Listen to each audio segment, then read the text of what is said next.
I'm looking for in the corner. There we go. Good morning. This is the New York City Board of Standards and Appeals Public Review Session for January 12th, 2021, 10 a.m. session. There is no public testimony permitted during the review session. The first item is the appeals calendar, continued hearing. Item number 24, 2018-198BA, 85 Trenton Court, Staten Island. Okay, so on this one, we're waiting for DOT, City Planning and Fire Department response to the application. And I don't know if there's been any update. We didn't get any submission on it. So the applicant should just give us an update. Gesundheit. Thank you. Okay. Next one. New case, item number 25, 2020-47A, 4810 Beach 48th Street, Brooklyn. Okay, we have proof of service of initial application and of notice of hearing to officials. The community board recommends approval. Fire department asked for more time to be able to do an analysis on the site. We have a letter of no objection from DEP. And according to counsel for the applicant, there have been no prior GCL grants on this site, and the statement of facts has been amended to reflect this. The confusion that was raised by our counsel on this was that there were BSA resolutions submitted, and those really are just submitted to show other GCL 36 grants in the Seagate area, which is this private community with privately owned unmapped streets. So the zoning analysis chart, that's the one issue that I found, was the zoning analysis chart on the site plan and in the BSA chart do not refer to waterfront zoning calculations under Article 6, Chapter 2, and must. So for example, there are waterfront yard regulations in section 62-332. So that yard that is being called the rear yard is actually a waterfront yard. And like lucky coincidence, it complies with the regulation of 30 feet, but it could have been in another district where it would have had to be 40 feet. So that the applicant needs to make sure that this building complies with the waterfront regulations. It's a waterfront site. Yep. And those were my comments. Vice Chair Shanda? I had no comments on this. I'm quite satisfied with this application. Commissioner Otley Brown? I had no comments against it, but I was just curious about one thing. I was reading the Seagate Homeowners Association pamphlet, which has the rules and regulations for managing the sidewalks and the garbage collection. And it states that they get city sanitation services for garbage pickup. And I was just curious, does that extend to snow removal? Because I thought all of these non-mapped streets had to take care of their own refuse collection, snow removal, that kind of stuff. So I'm just asking that to the applicant, just for an FYI for myself in the future. Okay. That's all. So I'm curious because I didn't read the pamphlet, but I remember this is such an interesting site. I remember us learning quite a lot about the other application. We had opposition from the neighbors. Opposition, right? So we learned a lot more about how it's managed, and there was testimony from like the head of the property association and so on. But, you know, it seems like with Seagate, they made some arrangements with the city that are different than what other property associations, homeowners associations do. And we always talked about Seagate and also Forest Hills as being really the model for how homeowners associations should be set up, because those really work, as opposed to these ragtag ones that we see mostly in Staten Island, where it's, you know, a collection of houses that don't really even know that they have a homeowners association. It's a shame, because this is really a great model if they would only use this model. Of course, you can see how powerful the Seagate Association is. If they don't want somebody to do something, they don't do it, you know. So right, it's also a far larger, you know, development than a lot of those small little 10 unit, 20 unit, you know, Staten Island associations. Right. You know, this is huge. It's like probably 100 or more properties. Yeah. And it's been operating for 100 years or something, right? I Mhm. think so, yeah. Yeah, so they've really figured it out. It's really interesting. Thanks. Commissioner Sheta. Thank you, Chair. I agree with you regarding the waterfront requirements. They have to comply with that. Other than that, the statement of facts says that we will comply with all DOB floodplain regulations, including Article 6, Chapter G. There is no Chapter G in the building code. He meant I certain. believe I believe they meant Appendix G. So just wanted them to confirm that. Nothing else. Thank you. Okay. Okay, thanks. And Commissioner Shabeta. Thank you, Chair. This is a single-family home. I think this is something that is prime for consideration for GCL 36 by the board. I have nothing further to add to this.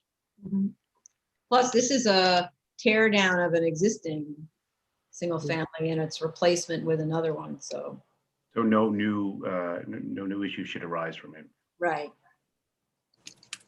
Okay.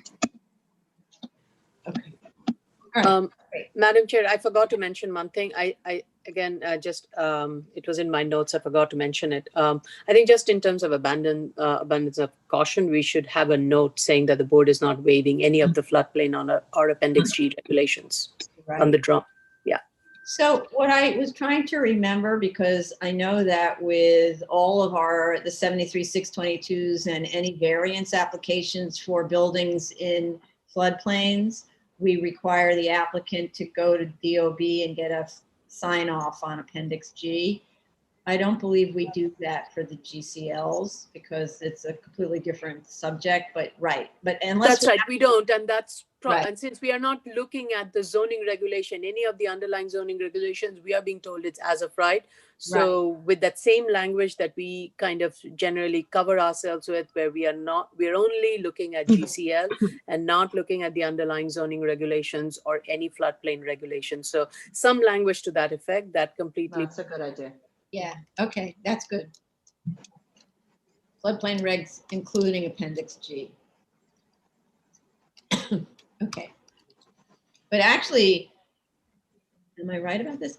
When I looked at the firm map, maybe I misunderstood the map they gave us. It seemed like it was squeaking around from being right in an AE 10 zone, but I think maybe I misread the map.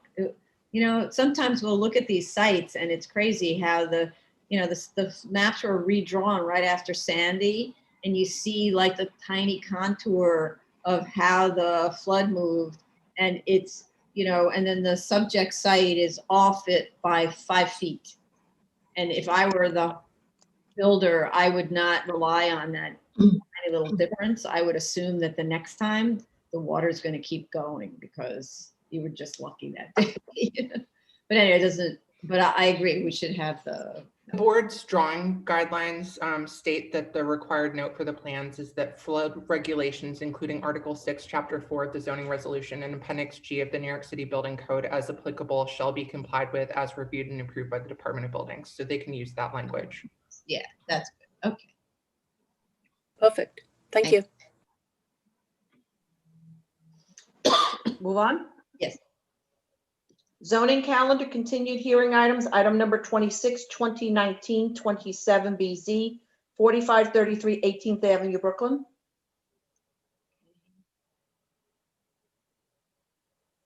Just 1 sec.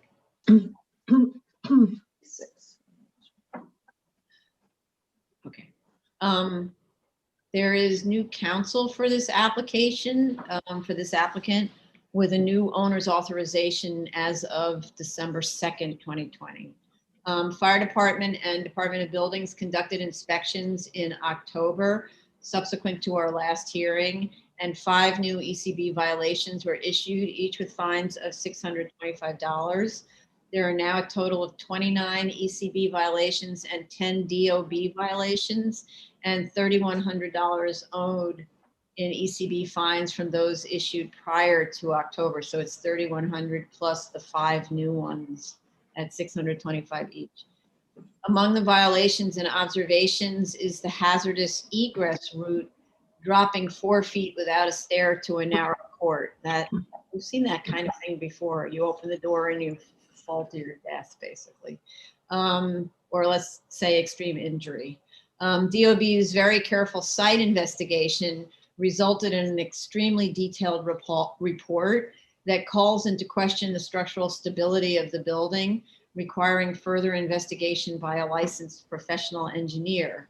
The applicant provided an engineer's report dated December 28th, 2020, that responds to DOB and fire department's comments, so prepared after DOB and fire department issued their reports. Since there are safety concerns, this work must be done. I'd say done now. It isn't clear to me from the reports whether occupancy loads as predicted would be safe prior to completion of the work. To clarify, we have requested that both applicant's engineer and DOB's forensics units engineer attend the hearing, and we have confirmation that both will attend. My main question is hoping that their DOB's engineer is listening to this hearing, to this review session, is just to understand whether the building can be occupied now, or if certain work has to be done prior to occupancy. And is there an issue about our approving an application if the work hasn't been done yet? Like, should we request the work, require that certain work be done now before we vote? Or should we, can we vote and then the work is done after? And some of that has to do with enforcement. Obviously, with us watching, the work is more likely to be done. So the floor plans are clearer than they were before, but they continue to depict a few conditions as proposed when they are existing based on the photos. So I would like that cleaned up with based on a site visit. Specifically at the front yard, there are already 2 straight run stairs going to the first floor on either side of stairs that go to the cellar. That's shown in part as proposed, I mean, as existing when, as proposed, when in fact that's an existing condition. There is also a visual divider / modesty panel at the exterior stairs to the right. That's when you're facing the building. That confirms that that set of stairs is the woman's entrance that leads to the stairs to the second floor mezzanine. The reason I'm noting this is that the live loads on the mezzanine were previously claimed by the prior applicant's counsel and the applicant to be for only 7 persons, as kind of like a study hall with only 7 persons, when it could be substantially more than that during the holidays when it's really occupied as the women's section mezzanine. The second floor plan now shows the mezzanine as the women area with rated occupancy of 45 persons, which is much more believable. And the engineering study, which I don't believe was looking at it with that many people, needs to reflect that live load. So this was something we talked about at several hearings that we didn't believe that mezzanine level was not being used for greater occupancy, and therefore it needed to be evaluated structurally for more persons than just 7 sitting at tables. The first floor plan also now shows what's called a women's observation area with what's described as a half-height movable partition that runs wall to wall. I note that movable partition probably doesn't meet fire code because you can't get out of there. It seems like it's sort of these movable stanchions or something like that. You need to have a way to get out in a fire and not have everybody like falling over furniture that's blocking their route.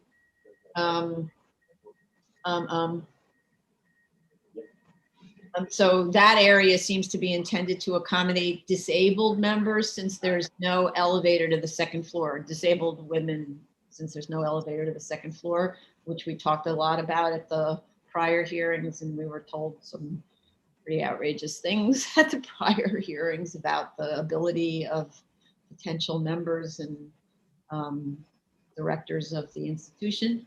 The proposed addition at the rear is to accommodate a new stair that forms as the second means of egress from the first floor down into the cellar and out to the street through a fire corridor. It eliminates the need for the door to the too narrow side yard where there is currently that 4-foot drop from the first floor to the yard without a stair as described in the DOB fire department's inspection reports. So that seems like that's a way to cure that defect.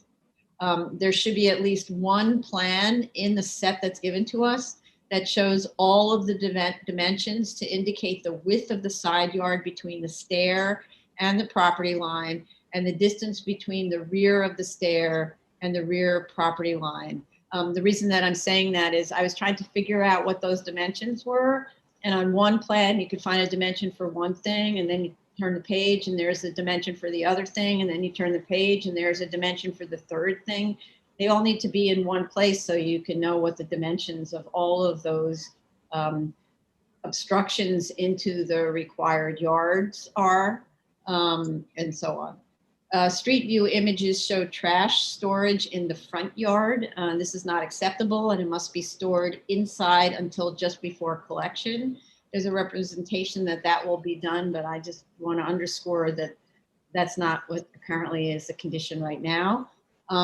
There is a much improved statement of facts that includes a programmatic needs analysis stating that there are 58 families in the congregation with 55 men on average attending weekly and holiday services. The programmatic needs analysis was one of our big problems with this application. We could never get one.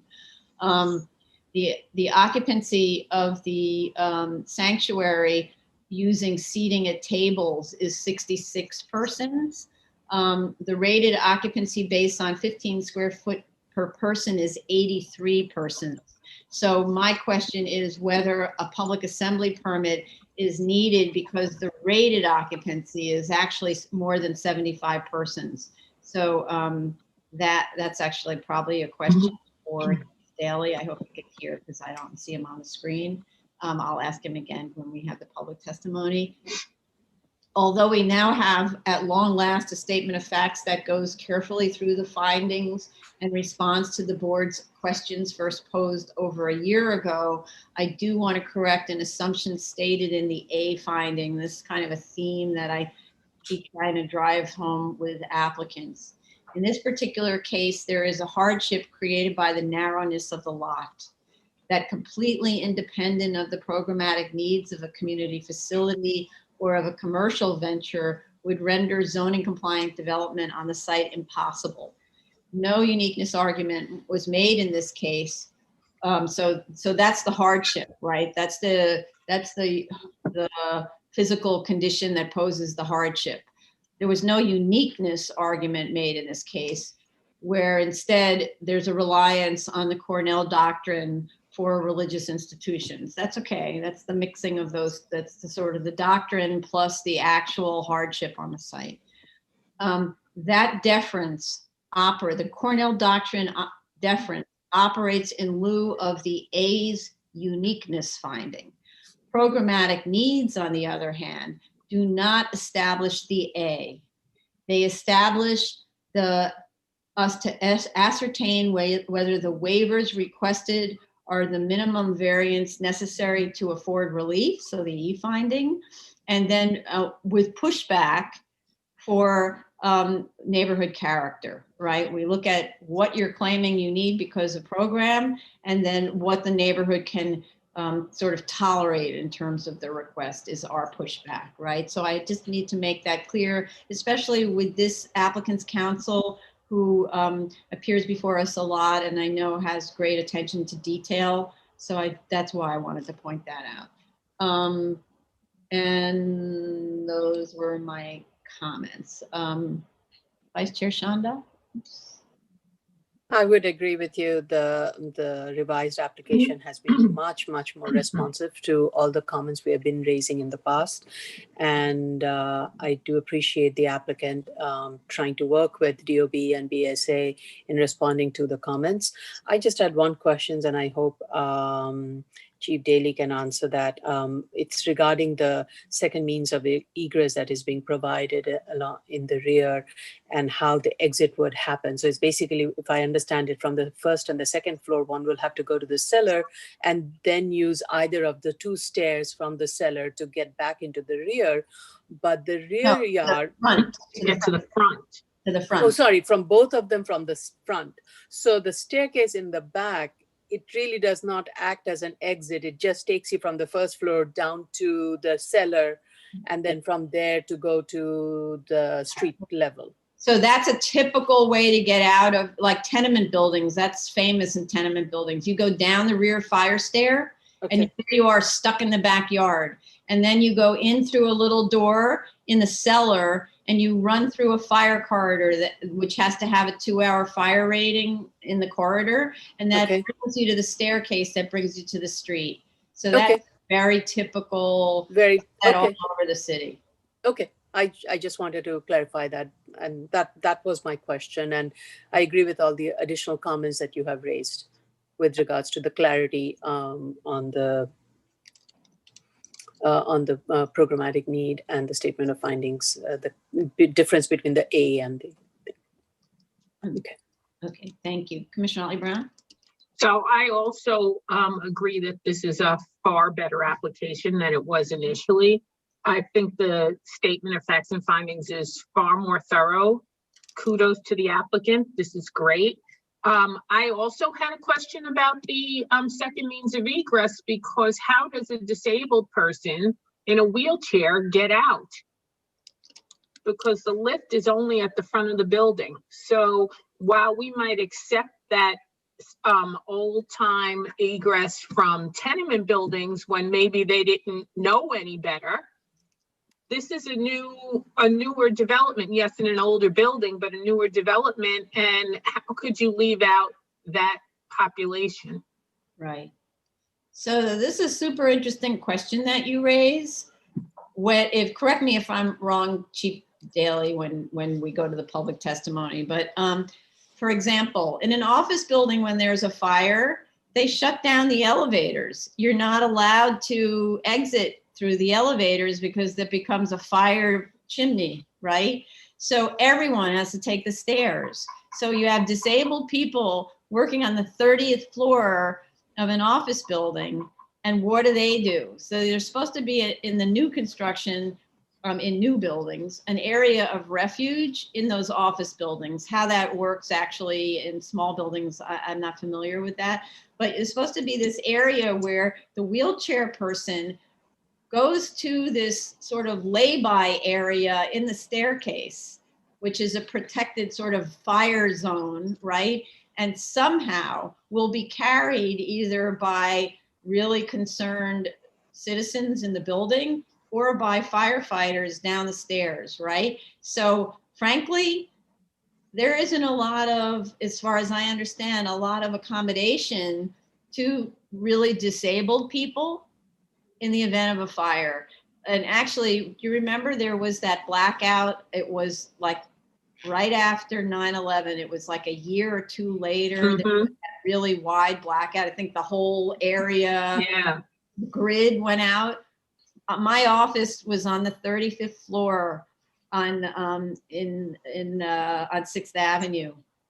And the way that it works is, if the lights come back on within 30 minutes, you don't have to evacuate the building. You just go to your assigned fire warden location, right? But the emergency lighting only lasts for 2.5 hours. And there is an estimate of how long it takes people to go down the stairs. So after 30 minutes, we were told you have to go down onto the street. And office buildings all along 6th Avenue were evacuating people down onto the street. And that walk only from the 35th floor. So, of course, it was images of the World Trade Towers and what that must have been like to come down. 35 floors of people of all age groups and ability groups walking down that staircase. I mean, we haven't, it obviously, nobody's figured out a solution for how to evacuate people. So I'll let Chief Daly respond to this really important question. How to evacuate it finally. So it's interesting what you raised. So, okay. And anything else on this? No. Yes? Okay. Commissioner Sheta? Thank you, Chair. I'm going to start with one of the drawings that I looked at in this current submission. This is the drawing that has the two cross sections for the building, the front and the rear. If you look at the two cross sections, A and BB, and I apologize, I'm not able to open that drawing right now because of a technical issue, but they show that the foundation in one of the sections is kind of like a mat foundation. It's one piece across the building. And on the other section, I believe it's the new part. It's two tiny footings supporting the two basement walls, and then there is a slab on grade on top of that. When it comes to sketching something, I would say this might be considered trivial. But when it comes to Might be considered what? Trivial. trivial, Trivial. Oh. not important.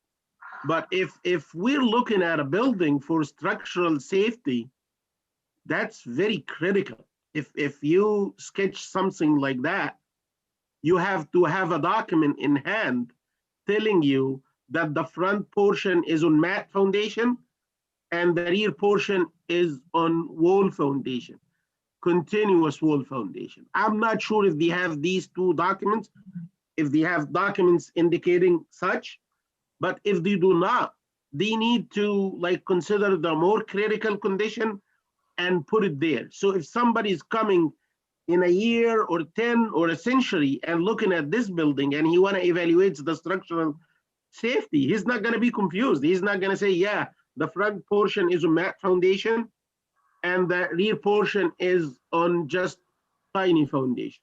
So this is one of the things that caught my eye. Second, I want to thank the forensic engineering unit for their report. It's really really good report. And I did look at the response from the professional engineer that is retained by the applicant. And I'm going to highlight his response to some items. Regarding the foundation issue and the differential settlement issue, he's writing that the footing is apparently or reportedly, this is the exact word he used, reportedly supported by a continuous concrete footing on adequate soil for bearing. We structural engineers or geotechnical engineers or civil engineers do not work with reportedly. And if you have a report, please give it to us so we can look at it and see whether it's legit or not. But you cannot judge the structural safety or structural stability for a building based on just reportedly. It reportedly means that you have drawings showing the footing, what kind of footing is this, what are the dimensions, what kind of concrete grade, and what you have to have a soil report indicating that a geotech investigation complies with the code is done, and it's showing this kind of soil with this kind of bearing capacity. If you do not attach this or append this to your report, I don't buy reportedly. It's not gonna fly like that. So this is one of the things that, like FEU said, a geotech need to be done. Drawings need to be prepared. And the structural safety of this building, for the sake of the congregants, need to be carefully looked at. I have seen one of the cracks in the floor, in the basement, that was like one of my big concerns during the last hearing when I said, hey, somebody should go and inspect this and take a look at it. And here we go. That they are claiming that the crack resulted from a differential settlement that was triggered by a breakage in one of the sewer lines. And it was fixed, repaired. So don't worry about it. It wasn't a structural issue, it was a maintenance issue. No, even if it resulted from a breakage of a sewer, it was maintenance issue. But after the building is settled, it is a structural stability issue. It needs to be looked at. We want to know how this differential settlement was repaired. Was it grouting? Did you support the building, shore the building, and install new footing? How did you install new subgrade? What is the methodology? And give us photos and give us certification. Someone should certify this building and says that this work was done while my eye was there, looking carefully to what is done. Without that, I wouldn't urge that somebody is rushing to like wrap this up and hey, let's open up. No, if this building is not be looked at carefully and a clear conclusion, without doubt, that this building is intact, that's going to be a problem. The other thing regarding the middle deck, during the last hearing, it was a conclusion that some of the joists are sagging, and simply the engineer said, oh, don't worry about the deflection limit in the code. They are not important. And I responded to that by saying, yes, they are. They are indeed, they are important because they are in the code. And if somebody is sneezing and it's in the code, you have to follow the code. This is the Bible for us. So in this current report, I saw no mention to that, no comment on this.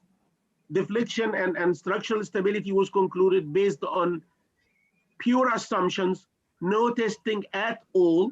It cannot be like that. Metal decking has a function to do. It's not just a form like it was mentioned in the engineering report for this submission. Metal deck has a structural mission to do. It's not just a form for the concrete. There is something called composite action. So I'm not sure if the metal deck is corroded, how come the engineer in this submission trying to give us the impression that, hey, metal deck is not important. It's just to contain the concrete. Concrete was poured, it's done. That's not my understanding. So all these kind of issues, I just wanted to like yell loud so my friends, our colleagues at the FEU hear that and consider it, because I don't see this going anywhere with these kind of submissions. Thank you. Submissions from the applicant's engineer. Yeah, of course, yes. Yeah. And that's frankly why I wanted the forensics engineer to attend this hearing, so he could give us direction on how the board should proceed, because he needs to be satisfied, or whoever at DOB needs to be satisfied that the responses are credible. And I don't want us to kind of have the wool pulled over our eyes because we have a report from an engineer and then that's the end of that, which they've already tried, because they submitted a report way back when that said, I took a look and it looks really good, so. You know what, sometimes when I like start talking about issues, like engineering issues, I bite my tongue. Hey, this is not your scope. But you know what, in this case, thanks God, we highlighted something and we were right. And it's a good chance for the DOB to take a much closer look at this building and make sure that a disaster is not going to happen later. Yeah. Okay. Okay. Thank you very much. Thank you. Anything else on that? No, thank you. Commissioner Shabeta. Thank you, Chair. I echo the statements of my colleagues. I think this is a much greater application. I thank Council for that. I do think that we need to expand a little bit more on the e-finding, but other than the statements that are made, I have nothing else to add. So expand on the e-finding. on what way? That this is the least they need for the variance. I just didn't see enough on that. I do believe that it fine. I do believe that is I do believe this is a reasonable ask. Okay, thank you. Okay, good, thank you. Anybody else? Yeah, go I ahead. guess Commissioner Shibata wants the applicant to tie the programmatic need with the finding E to kind of beef up that argument. Is that what? Thank you, Commissioner. Or Vice Chair. You know me better than I know myself. You give me too many.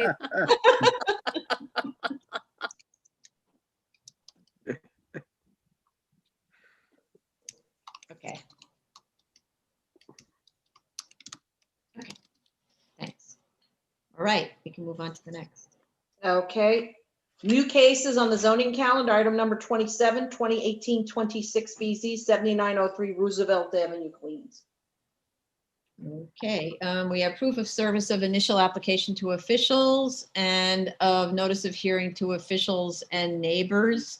I don't believe we have a community board recommendation yet. We have an email from the applicant, Tony. Maybe you want to just on that. No, Yeah. sorry. I can just read the email from Sandy. It says, just wanted to update you regarding the status of community board recommendation. This is an email Sandy Anagnostou sent on January 8th. I spoke with Giovanna Reed, District Manager, Community Board 3 yesterday. She's aware that an initial hearing is scheduled for today. CB3 zoning committee meeting has been scheduled for Thursday, the 14th, which we will attend, and so on. So they haven't had their meeting. Right, and their full board meeting, hearing and vote is January 21st. So. Okay, so we haven't gotten a weigh in on them yet. Okay. Yeah, because the original one was, they had put it aside because they were seeking to attempt this thing about the new legislation about the the dancing and nightclub sort of legislation. Right. They, I don't know if commissioners were able to understand the sort of back and forth thing that was going on, but there was a point at which the applicant thought that the change in cabaret legislation in the administrative code would therefore render the site as of right as to zoning. And though zoning may be behind the times, zoning is an independent of an admin code and doesn't replace it. So they still need to go ahead with the special permit. We do have a fire department letter of no objection. We have 1 letter in support and 4 letters in opposition, citing other bars in the neighborhood and congestion. Though they may not be aware that this is an existing business for a very long time. I want to note that the correct zoning district designation in the calendar description should be C2-3 R6. And I'd like, that's Tony. So can you have the description in SharePoint or whatever it is that controls this changed? Because whenever I make that report, I make a change on my own calendar and it never goes anywhere. So. Okay, sorry about that. Okay. Thank you. Okay. So it's the site was the subject of a series of 73-244 special permits beginning in 1989 and ultimately expired in 2009. The statement of facts alternately describes use as use group 6 and use group 12. If the special permits expired in 2009, I'd like to understand how did the use shift from use group 6 to use group 12 in the TCOs to allow dancing. It's sort of like a funny shift there. There are some conflicts between the statement of facts and the statement of findings with respect to the hours of operation. Like one set says 8 a.m. to 4 a.m., 8 p.m. to 4 a.m., and another 4 p.m. to 4 a.m. Don't know which it is. The plans as proposed do not show any seating at the second floor, representing that the second floor is an off-street, quote, waiting area for the cabaret below. I note that the 2005 approval conditioned its approval on no seating permitted on the second floor. However, the plans that were approved in 2000 show seating at tables on the second floor as well. I'd like to know what the actual condition is, and so they should provide interior photos. Obviously, there was an issue about sort of double occupancy of the upstairs as part of the cabaret and downstairs also, so that's not functioning as a waiting area anymore. So we need interior photos. Those were my comments. Let me see if there's anything. Somebody needs to mute their personal, the background.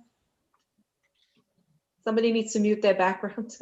It may be me, so I'm going to mute while I'm not talking. No, are you running water and stuff? There's a saw going on outside, so yeah. Oh, is that what it is? Oh, okay, sorry. I thought it was running water. Not speaking. Okay, go ahead. Okay. Vice Chair Shonda. Okay, thank you. One of the questions I had was with regards to the waiting area that is proposed on this, not proposed, that is existing and will be continued to be used as a waiting area on the second floor. And the question is, since the second floor is not ADA accessible, is there adequate space set aside on the ground floor for ADA accessible patrons to wait on the first floor? It would be helpful if the applicant can indicate that in the proposed plan, the area, the waiting area for a handicapped person, wheelchair accessible person on the ground floor. I'm quite familiar with this area. This is a very active commercial site, street frontage with subway above ground, with buses, a very thriving, active commercial restaurant corridor. So I do appreciate the applicant providing an off-site parking program, even though by zoning they are not required to. I would like a little bit more clarification regarding the operational plan of the crowd management at the street level, and how do they guide their patrons to the second floor and not have them wait on the first floor. So if they could provide some clarity, that would be helpful. Otherwise, I would like to hear back from the community if they have heard any comments, but otherwise I'm okay for now. Great, thank you, thank you. It's a good idea about the operational plan, it's true. Commissioner Ali Brown. I was just curious about the waiting area, stating that there's 724 square feet, which will accommodate 122 people. Why do they cap the occupancy for the waiting area at 122 people when, if you do the math, you could actually have 181 people up there?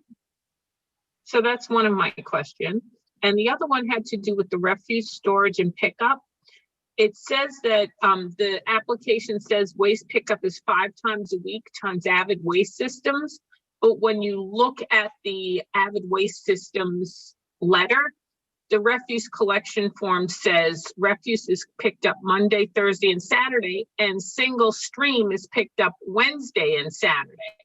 What's the difference between refuse and single stream is one of my questions. And the other one is Saturday is duplicated. So really you just have 4 days, not 5. So they should just clarify that. So the question is single stream versus refuse, is that? Yeah. Okay. Between single stream versus, okay. And that it's really probably 4 and not 5 times because Saturday is duplicated. Right, okay. Thanks. Okay, Commissioner Sheta. Thank you, Chair. I want to thank them for providing parking like the Vice Chair mentioned. Especially, I did visit the site, and the area over there is kind of like the mission impossible to find parking there. So this is one thing. The other thing, I want to know if there is any adjacent residential. I believe, I'm not sure if I've seen one or two objections talking about noise. So I'd like them to clarify whether they have like immediately adjacent residences. If yes, Do they have any sound attenuation in place, or are they planning to install any? That's it. That's all my comment. Thank you. Thank you. Thank you. And Commissioner Shabeta. Thank you, Chair. So my comment, my concerns are, I wait to hear what the community board has to say, especially on applications like this. I think their input is really important, even though this is, as Commissioner Vice Chair Shanda stated, this is near a subway station, so noise may not be the biggest issue. I still think that we should hear what the community has to say before we move further on this. Thank you. And I see Tracy Benke's hand up, so go ahead. You're muted though. Yes, we did request a noise analysis, and they are working on completing that right now. Great, thank you. All right, just one second, Tony.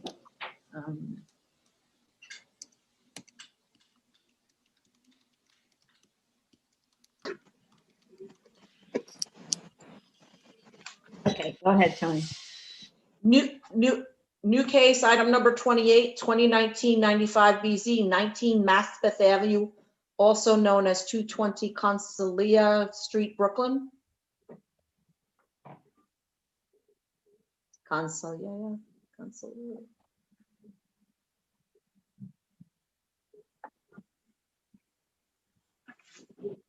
This is a new case, right? Yeah. New case, yeah. So we have proof of service of initial application to officials and of notice of hearing to officials and neighbors. Community board recommends disapproval with 3 abstentions unless more affordable housing is provided and an archaeological study of the site is conducted. We have 2 letters in support. We have, I note, one very strong letter in opposition to what the writer believed was this project, but our research indicates the complaint refers to a different site than the subject. Right. The subject site is a triangular full block site bounded by Consalia, Woodpoint, and Maspeth. The vacant site that is the subject of the complaint is a corner rectangular lot bounded by Bushwick and Metropolitan Avenues that's located about a block from the subject. Our staff reached out to the complainant and provided contact information for the community board, who should reach out to the Department of Sanitation to clean the site. The complaint was that the construction site's a mess, or the vacant lot is a mess. LPC directed the applicant to conduct an archaeological study in their 2018 environmental review. So they agreed with the applicant, with the community board. The August 13th, 2020 applicant response to those comments should be forwarded to LPC for review. So if it hasn't already been, so they actually did conduct their response to the archaeological study requirement. This application is very similar, except for the ask, to 105-15BZ, which was 2102 Avenue Z in Brooklyn, which requested initially a variance to allow a 4-story commercial and community facility building without parking on a contaminated site. So it had an additional hardship. It was a larger site with like 200 feet of frontage, as almost 8,000 square foot lot, so much larger lot. I would like the applicant to distinguish that case from this one. In that one, the board eventually permitted a 3-story building, even though the original request, I think, was 5 stories, with parking, allowing a small increase in floor area over the allowable, and yard setbacks. The site was very narrow and couldn't have been developed without those waivers. And I bring this up because the applicant for that case argued that residential use was not suitable on the site, in part because of the fact of being surrounded on 4 sides by roadways, even though its long sides face residential or small mixed retail residential buildings. So I'm trying to understand the difference here and why the developer wouldn't just want to go for commercial at the site, given given its location, and maybe just a parking waiver. So you can build to the full 4.8 community facility FAR with the full floor plates. So I'm really trying to understand why this one's asking for the opposite of the other one. I understand this site's smaller, but if the configuration is the same, and the argument on the much larger site was that even on a much larger triangle, it wasn't suitable for residential use, so they wanted to be able to build commercial, right? Especially because in this case, because I don't see where they get the 5.86 FAR from. Given that a use waiver is already a significant ask, and none of the non-conforming residential uses that are listed in the uniqueness study have FARs anywhere close to that. Many of them are under 2 FAR, some are 3 FAR, but you don't have anything that's in that 5.8 FAR range. And also the nearest residential district is an R6A that has a maximum allowable of 3. So it seems to me, even if they could argue that the only reasonable use here should be residential, the only viable use is residential, it seems to me that we couldn't give them more than 3 FAR, and then I don't know how viable the project is that's cutting it down by almost 3 FAR. So that's why I think the ask is far too great, and the minimum variance alternative that should be studied should be an as of right with a parking waiver, and that's it. So, and I don't think they need setback waivers. So in this area, they don't seem to have any issue because they're keeping the height of the building below the first setback line. So it's as opposed to the other project where there was a front yard requirement. The efficiency analysis I thought was very clever in that it selects as the typical a 30 by 100 corner lot that takes advantages of 2 sides of street frontages for easy access to the remote cores and retail entrances, even though it keeps the premium delta for long window walls down. So because there's more window wall, it doesn't get to increase the premium as much as an interior lot would. The story about accessibility in terms of retail and all of that would have been much different, worse, if the typical had been a 30 by 100 interior lot, which frankly is what we most of the time see applicants present to us. This interior lot versus this terrible triangle where the interior lot only has 60 feet of exposed walls, whereas the triangle has, 400 feet of exposed finished walls, finished as in window walls. In fact, though, what the feasibility the efficiency analysis demonstrates is the advantage to long and multiple frontages with respect to access to retail and stair and elevator cores. The actual conforming plans show very efficient locations for these elements, the core and the and entrances to retail, leaving usable space free, a lot of usable space free of corridors. And the actual conforming office floor even allows room for an enclosed reception area, whereas the typical that's provided, that rectangle, actually doesn't, according to the drawing. So if you look at the way the triangle is laid out, it's actually a better office floor. And the way that they have the seating along the windows actually reminds me of the restaurant at the Museum of Modern Art, where everyone sits facing out onto the street. It's really very delightful to sit in that restaurant. Not like it's the cafeteria, not like this is the same, but it's a really nice kind of office solution. And of course, the triangular site is also inefficient for residential use. So if you're claiming it's inefficient for office, it's also inefficient for residential, which was pointed out in the Avenue Z case. And I think perhaps it's even more inefficient as residential.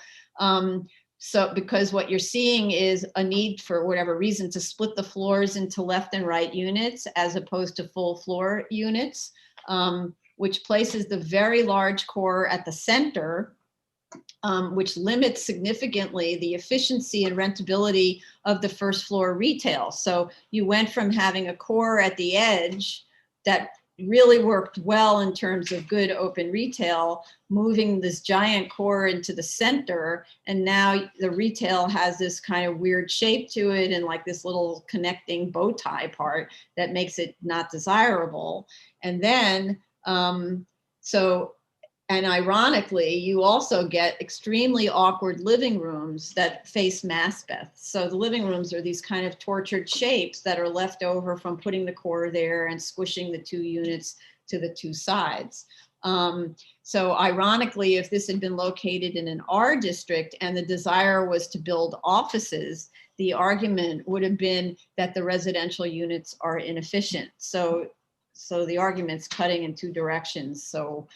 And then to move on from there, because I'm really not convinced, we need the parking calculations for the as-of-rights that needs to be provided. And also the parking requirement for residential in the nearby R6A district is 50% of the units, which is waived if it's less than 5 parking spaces. But for 15 units, which is what's proposed, you need 8 spaces. So you'd also need an analysis of the potential for impacts if no parking is being provided for the units, and a discussion about proximity to public transit and car ownership in the census tract. So you can't ignore that actually what's being proposed is sort of imposing a need for parking for these residential units. We need contextual drawings with a rendering of the proposal in place. We need to understand the impact of the proposal on the neighborhood. This includes materials and fenestration. There was a little rendering kind of really quickly done that was submitted to the community board, but not to us. And it doesn't actually look like the elevation. So that seems like that was just put together really quickly to appear at the community board, but I don't know what the proposed design of the project is. We do have a letter of objection from the fire department for lack of access to the roof. So they eventually need to get to that subject. We have a Department of Parks shadows sign off. But there's a church diagonally across the street from this site that has, I believe, stained glass windows. So those become sensitive receptors. And I don't know whether that was studied. And DEP had noise comments in 2019 and that need to be responded to. And as I said, LPC requires an archaeological study. Okay. Commissioner Vice Chair Shanda. Okay. So I did find the efficiency analysis interesting, and in terms of how that was used in the argument for why a commercial and a community facility use may not be viable. However, I think as you pointed out, the layout of the residential floor plan, I'm not sure it's helping. And I'm not convinced if these layouts are ideal. They're too tight of a space, and I don't know if that's going to affect the marketing. Though this neighborhood has changed significantly and has become a place for a lot of people are moving into housing quarters that are probably, they look towards unique layouts. So maybe this is one of them. I don't know, but there are also new construction with very typical floor plans, and there are of smaller sizes. So I would like the applicant to clarify why this layout would work, and how, and also from a marketing point of view, financial feasibility point of view, why this would work and why not something, let's say 2-bedroom or 2 more reasonably laid out 1-bedrooms with a studio maybe. I did find, as I mentioned, I did find the space comparison helpful, and also the comparison of the as-of-right triangle with a hypothetical regular site. I would like to hear more from Commissioner Otley-Brown with regards to how that translates into the financial analysis.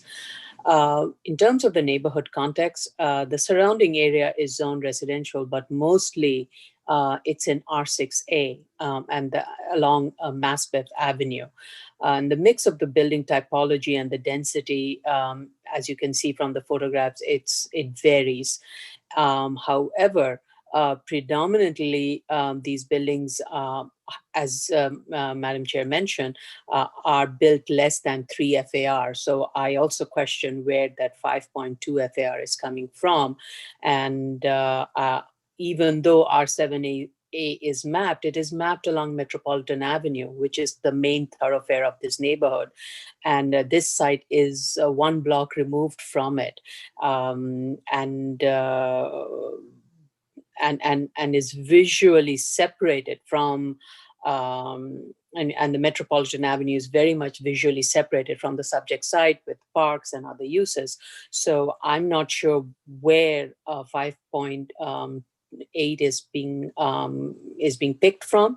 It really should be compared to an R6A and maybe a combination of R6A and R6B in some of the tighter corners. But R6A is more reasonable, and given the site being a narrow site and an irregular shaped site. So with regards to the E finding, is it the minimal ask? No. And I would agree with Madam Chair to provide another alternative, which is seeking a fully built out 4.8 community facility commercial with a parking waiver. And I would also suggest, if they do pursue with the residential, that they try to set the building back a little bit from the Wood Point Avenue and Maspeth, maybe along the bow tie, to make the building appear less bulky along those frontages. Thank you. So setback where? Setback along where? Wood Point Road. Mhm. Maybe have a somewhat of a setback above the height of street 40 foot. And then it may be also that bow tie of Maspeth. Okay. So in other words, to reduce the apparent mass of the building. Okay. Yeah. Because those are two most visible points from any access points. And so. Okay. Great. Thank you. Commissioner Otley-Brown? So to start off, I think this is a major ask. It's over 2 times the as of right FAR for the lot. And I don't think that this project is the minimum variance. I agree that this is a small, vacant, irregular, triangular shape, and it proves to basically be the only viable one out of the few that are remaining once they do their uniqueness study. But other than that, I'm not sure I agree with the many contributing factors to what makes this so difficult. So for instance, they talk about how there's a higher external wall to floor area, and the lot has more frontage than an average site of the size, and there are increased costs for external wall finishing and the cost of the windows and the doors, the requirement for the insulation against heat loss. But on a per square foot basis, the difference between the as of right commercial and the hypothetical is only $30 a square foot. It's not having a very large impact. It's a total of $267,000 on a $3 million project. So I'm not sure that I see that this is such a big impact. Also, I don't agree with the including the cost to remove and replace the sidewalks, because you have 265 feet of sidewalks that you're dealing with, because you also have benefits in this site, like no underpinning of adjacents and no demo costs, because you're a vacant parcel. So I think it kind of washes out in the end. But I do get the smallness of the zoning lot. Okay, so from that point, let's go to the character of the neighborhood, which has mixed use of 2 stories to 7 stories, with this subject building being at the upper end of the floor area of all of the other buildings in this range. There are only like 2 buildings that have a higher FAR than this. The average building here has an FAR of between 3 and 3.99. Only 6 are between 4 and 5.0, and only 6 are over 5.0. And this subject building would be the second or third to largest. Now let's get to the financials. I'm just going to list everything as I found it, basically. As for the site value, there is an upward adjustment for size since the subject building is smaller, and an upward adjustment for location since the subject is in a better area. For what? They need to talk about why this should have an upper adjustment. Is it in a better area for commercial? Is it in a better area for residential? I'm not sure. And the type of commercial that would be at this site tends to be local commercial that would serve the neighborhood. They're talking about like a coffee bar kind of situation. And so I'm not sure that the other areas commercial are any better situated than this one to render it having an upward adjustment. Also, comp number 3 and comp number 4 both have buildings on them, yet they're included in a vacant land analysis. And comp number 3 might still have a building on it. It's actually classified as an auto body auto repair shop in the latest assessment roll. So my question is, what portion of the sales value should be attributed to the building? So either you toss that out or you do some kind of a downward adjustment of that comp in relationship to the, downward adjustment of that comp in relationship to the subject, because the subject has no building, and this has a building that probably could be used viably.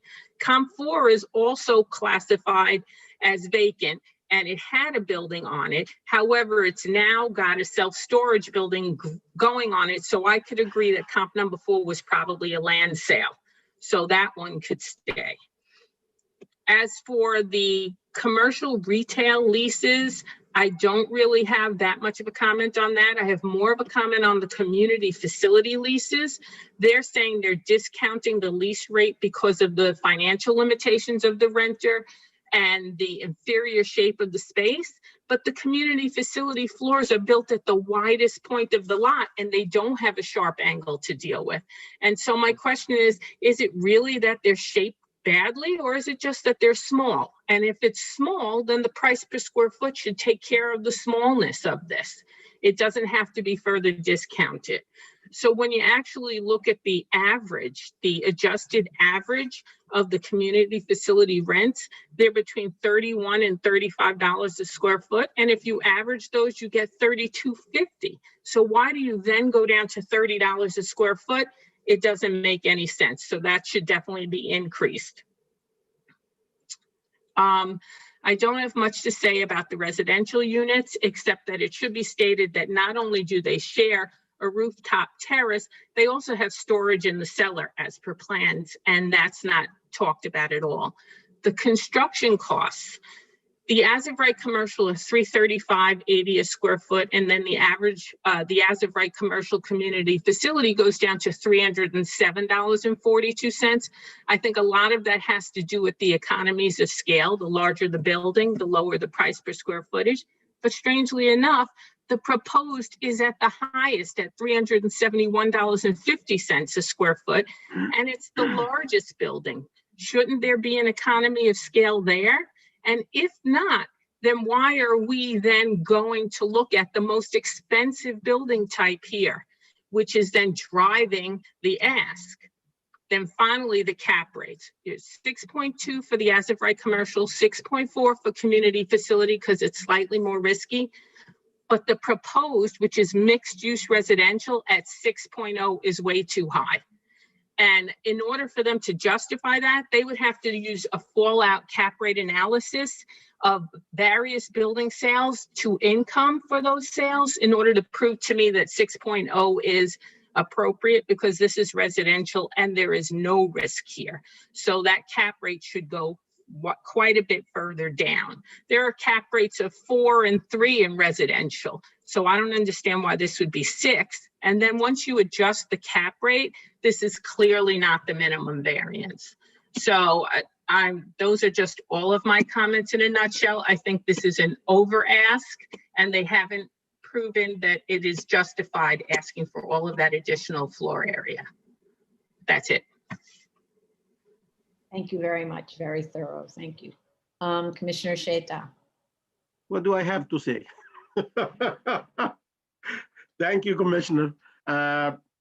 Yeah, this side is that the ask is very excessive, and the cost is very exaggerated in 2 sentences like that. The efficiency studies I was really pleased by looking at it, but it tells all of the story. The efficiency study, which looks at the space utilization, which is the only thing that could be impacted by the shape of the site, is they cannot design a good architectural to accommodate the use they want to put in. And it did conclude that the efficiency is less than another rectangular, I would say ideal rectangular site by 25%. So all of your hardship, space utilization wise, is 25% of the floor area. That's all. So if you're asking for 1.25, 1.3, even 1.4 floor area plus or extra, and you want to do the same use, the commercial, I would be sympathetic and I would be understanding. But what you're asking for plus the use waiver is not gonna fly. And that really, that the way they got to that conclusion, or they are trying to convince us, is through the very usual highway everybody takes, the construction code. That play with the numbers. The easiest thing in the world is to make a construction cost or a cost estimate that leads to whatever conclusion you want. But it's not gonna fly here. If you do so, you're wasting both your time and our time. What is the difference between a rectangular site and a hexagonal site, let's say, when it comes to construction code? What is the difference? I did explain this tons of times before. When it comes to cost of construction material, concrete for rectangular site is concrete for the hexagonal site or the triangular site or whatever. Windows are the same. Brick is the same. There is no difference, guys. So yes, I understand a rectangular site could be different from a triangular site like this. If you have really significant subsurface issue, or if you have a very complicated, or you need a very complicated underpinning system, or a complicated excavation support system, or something like you need to design a really complicated structural to take care of that site irregularity, but you don't have this here. This is a small site. I don't know why we're looking at a comparison between rectangular and triangular when it comes to construction cost. Again, this is waste of time. That on the cost side, on the construction cost side, I really don't want to repeat this again. If somebody submits cost to us, we have an administrative notice that's in place for probably 2 years now. Give me a breakdown, I mean. Break down whatever you're claiming that you need. Do not tell me that the excavation is 10,000 cubic yards without telling me how, because I'm not a good engineer like you. Just give me the numbers, explain it to me. In the notes section, the area of the site is this, excavation depth is this, and this times this divided by 27 equals the zillion cubic yard. And then I can review these numbers. But if you just give me a number, the only review that I can perform is to just look at it and question it. And then get back to you with comments and so on. Time consuming and money consuming.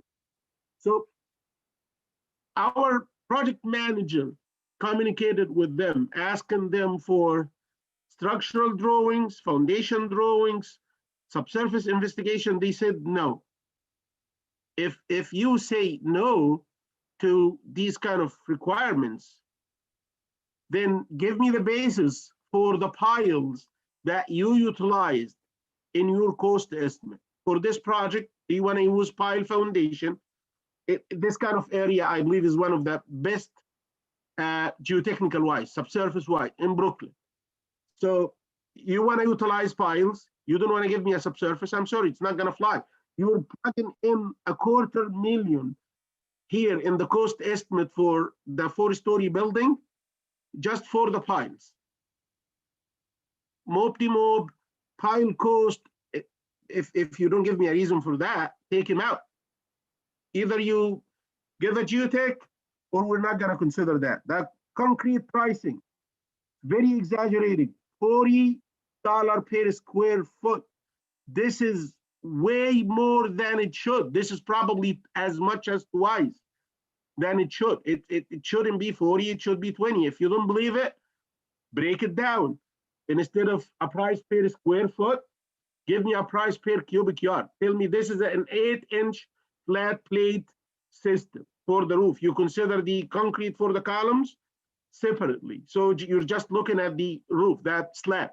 If the slab is 8 inches, a square foot is 0.65 cubic foot. Divide that by 27 and multiply it by $700 per cubic yard.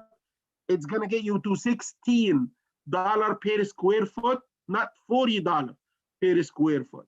So this is, again, this is a huge. Give me a breakdown for the CMU walls, item 4.2.1. The quantity is 8,200 square feet. For what? The paper barrier, and this is item 4.2.2. It's $5 per square foot in one of the options, and then it's $8 per square foot in the other option. Excuse me, I'm sorry, Commissioner, I just got a text message, an email that says the YouTube stream is down from Todd Dale. Is that possible? It looks live on ours. Can someone check that, please? Yeah, Todd Dale says FYI YouTube stream down 11:16 a.m. 11:16, okay. Steve. I don't know, that's what I got, so. I No, see I it now. It seems like it's on. I'm watching it. You're watching it, you can It's hear. on? No, it's not. It's not. Hey, folks. Yeah, No, I'm looking at it right now, and I did hear Tani saying that YouTube is down while it's not. Hold on. Yeah, I also heard the YouTube. It Yeah, seems so- like it's working, but All right, Working on my end. okay. all right, thank I you. just wanted to stop you. I'm sorry. I just wanted No, to that's stop you when I fine. saw that. Thank you, Tani. Maybe it's a problem on his side, Yeah, but I repeat what I just said again, that the Weber barrier in one of the options, it's priced as $5 per square foot. In other option, it's $8, almost twice, maybe 1.5. Why? It's the same building. Why it's $5 and then $8? I know why. Because to adjust the numbers, to make it fly. It's not gonna work that way. And then there's a construction and design contingency and general conditions for 15%. Why is that 15%? That's huge. So please fix all these, and in my opinion, if the A finding is satisfied, the only option I want to look at is commercial, much less bulk-wise building, and no use waiver. If again, use waiver means that BSA is rezoning this. We don't want to do rezoning. If you want to rezone it, it's somewhere else, not here. And by the way, there is an issue with that fire department letter. It's not a big issue, but my understanding is this is a letter of no objection. but I believe in the submission, and No. in submission notice, it says the opposite, something like that. Somebody takes a look at it. No, it's not a letter of no objection. They're saying they don't have access to the roof and they need more time they need access to the roof. Maybe it says in the submission notice, yes, in the submission notice, it says letter of no objection. That's what it says. In the Oh, sub- I see. Yeah. I see. Right. No, it's not. Yeah, Yep. that's- okay. Thank you. Thank you. Thank you. Commissioner Shabeta. Thank you, Chair. While I think that the applicant just needs to go back to the drawing board here. Yes, the shape is what typically is unique, but the hardship and ask just don't coincide. While I can see a hardship because of the smallness of the zoning lot, I don't see the residential being the solution. And I understand there's an influx of people moving into that area to live. That in and of itself does not justify the change in use. Under the hypothetical that I'm convinced that a residential is necessary, I still do not see how this ask would fit the community context or meet the finding, because the sheer size of this ask is not in context with their issues or with the surroundings. I hope that they provide a different proposal and address the issues of our sister agencies. Thank you. Tracy has her hand. Tracy Benke has her hand up. Go ahead. Hi, in terms of the archaeological assessment, I believe we were still waiting for backup materials and that it might not be the full assessment that LPC requires, but we were going to send it anyway once we got there were certain maps and figures referenced in what was submitted, and we wanted that. Okay. So it hasn't been forwarded to LPC yet because you're waiting for more materials. Yes. Right. Okay. Great. Thank you. All right. That's it. Okay. Much. This concludes the public review session. We'll now commence with the public hearing. So it's the Board of Standards and Appeals. Wait a minute. I can access the other, all right. A Board of Standards and Appeal public hearing, January 12th, 2021, 10 a.m. session. And Todd is saying I can access the other sites. It's erratic now, placed for 30 seconds and stopped. I'll try from another computer to confirm. Hopefully he can, So come on. so First case is his. with respect to that, if Steve could continue to monitor the hearing on YouTube to make sure where he's playing it from, he's always able to see it functioning and he has sound. Then we know that perhaps it's Todd's own Wi-Fi connection. Yeah. So the first case up is Todd's, unfortunately. Appeals calendar, 2018-198A, 85 Trenton Court, Staten Island. I don't know if he can call in, maybe he can. Okay, well, let's give him a chance, and otherwise we can put it on second call. One thing is if he's having trouble accessing, it might be his Wi-Fi, in which case he has a hotspot on his phone. He might try using the hotspot on his phone instead. That's one of my backups when we're doing these hearings.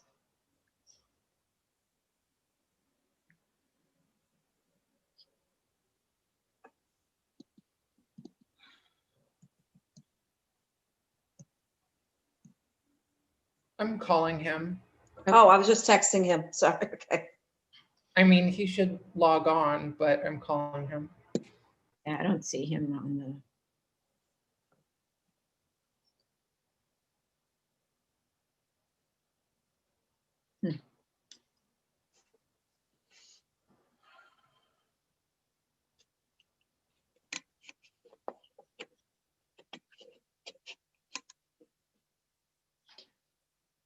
I see that, just looking at.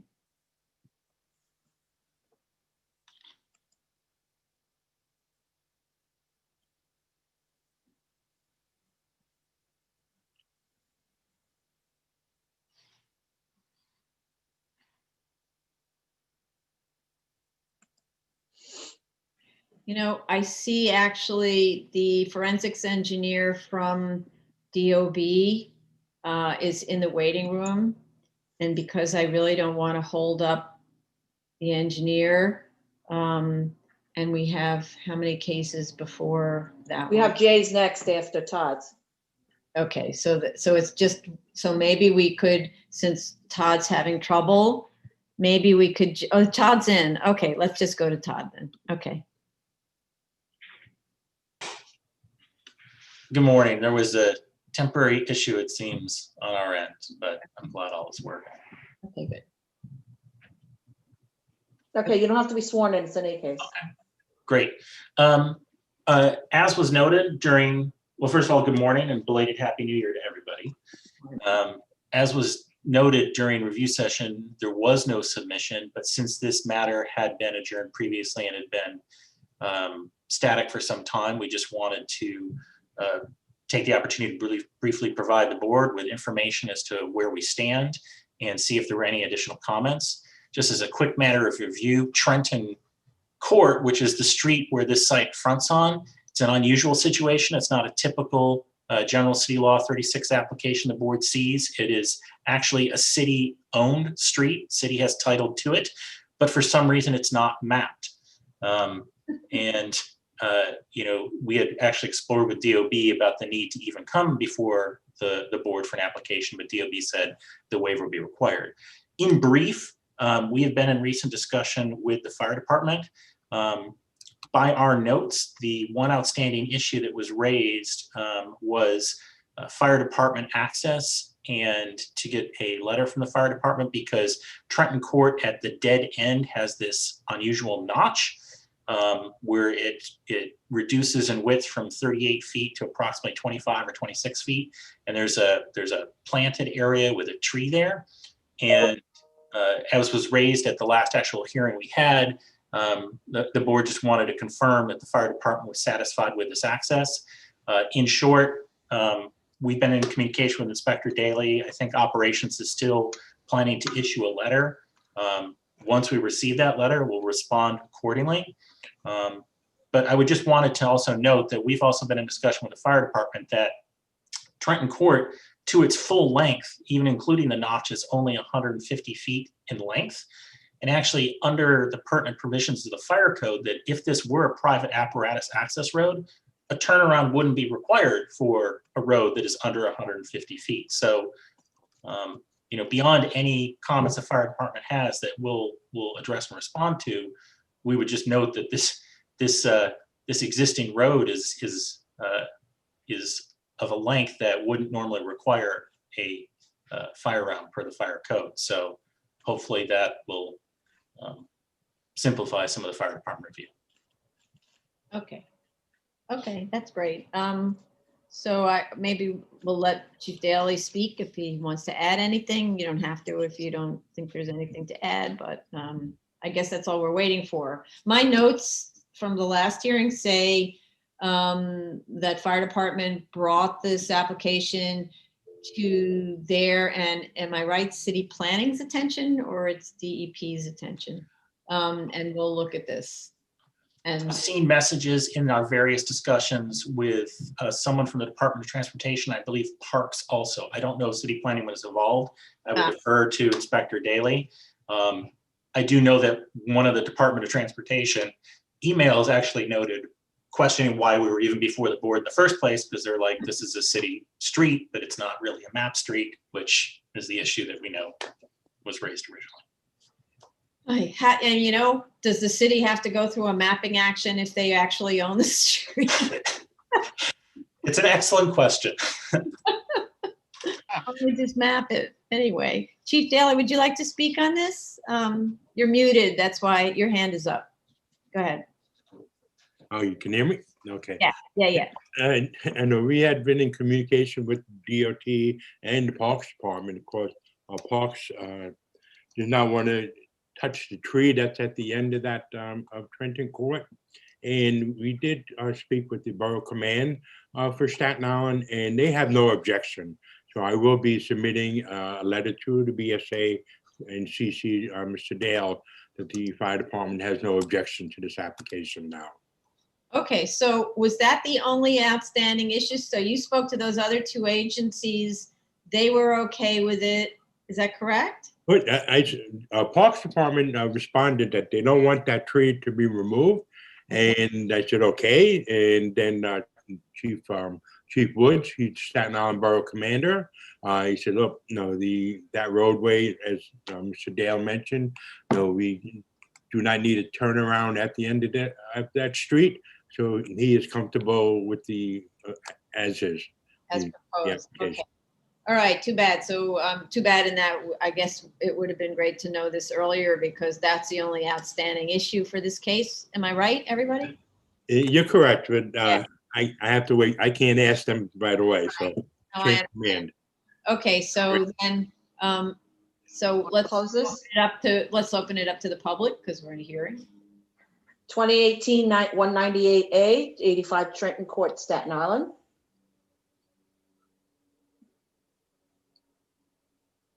So if you'd like to speak on this application, please dial in to the Zoom number on the screen, 646-558-8656 with webinar ID number 955-9716-7738. So Chief Daly, how much time do you think before we could get that letter? But this coming Friday. Okay. Okay. So what I might want to do, if that's okay with you, is set it for a decision on the June, I'm sorry, The January 28th? June, you hear me wishing it were June already. The January 28th decision only calendar. So that's what we're trying to do that for. Oh, yeah. Okay, okay, so let's do that. Okay, great. So then I would like to make a motion, close. Chair Promoter, Aye. Vice Chair Chanda, Aye. Commissioner Otley Brown, Aye. Commissioner Shepherd, Aye. Commissioner Shabeta. Aye. Okay, thank you. Thank you. If I could just interject quickly, I know it's not my case, but the next case, I believe Oh, okay. Commissioner Otley Brown raised a question about plowing streets. I would just reference, there is actually a site called Plow NYC, which shows the city streets that are plowed by the city, and the devices that they use will actually show you active trucks. And I would just note that for this Beach 48th Street, that even if it is not a map street, it is plowed. It But I is just wanted plowed, to- yeah. I wanted to mention that site so you have that as a reference. Thank you. I took that down. Thanks. Okay, thank you And very now- much. That's what we're going to be doing in our spare time all the time on snowy days. What's Just follow the trucks. Thank you very much. Take care. Take care. Bye. New cases, item number, I'm sorry. May I go on? Yeah, so no, so you know what, anyway, so we're doing Jay's case next. I was hoping to not have DOB, the inspector, wait so long. That's why I was thinking to jump to the synagogue. What do you want to do? Can we jump, is that a problem if we jump to the synagogue? Just I don't think so. I don't think it should be a problem because both are, the Jay's. council is Jay Siegel for both of them. right, okay, right. And then the other thing is maybe there were other people who were going to join, but they should have been on now. So to not have DOB's inspector waiting any longer because he may in fact have other places he has to be. I'd like to just jump to I believe it's the 18th Street case, Number 26. number 26. Number 26, okay. Okay, so we're gonna step over a case. So it's the zoning calendar, continued hearing items. Item number 26, 2019, 27BZ, 4533 18th Avenue, Brooklyn. We'll go back to the Beach 48th Street after this. Yes, and this is to accommodate the Department of Buildings inspector, who I see has been waiting a long time, because we told DOB that we'd be on the 10 a.m. calendar. Okay. So I'll have to swear everybody in now. Yes.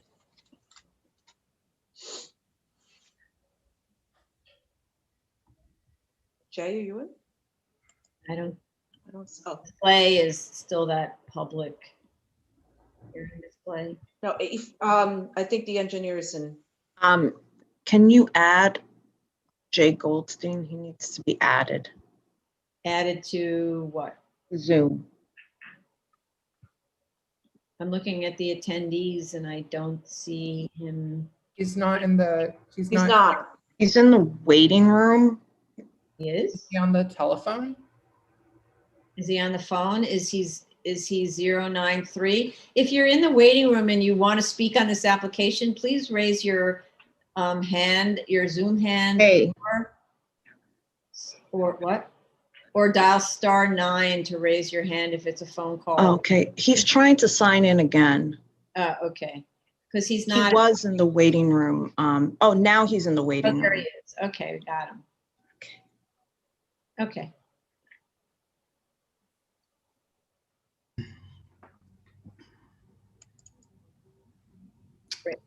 Okay, thank you, Jella. Always helpful. Happy New Year, everybody. I should have with me Ephraim Goldstein, who's the structural engineer. I don't know if he was Yes. let in yet. Yes. He's there. And Mr. Steinberg is there, Mr. Most, Yeah, okay. and the DOB is here. So everybody raise your right hands. Do you affirm to tell the truth, the whole truth, and nothing but the truth in your testimony before this board, or to respond honestly to board member questions? I do.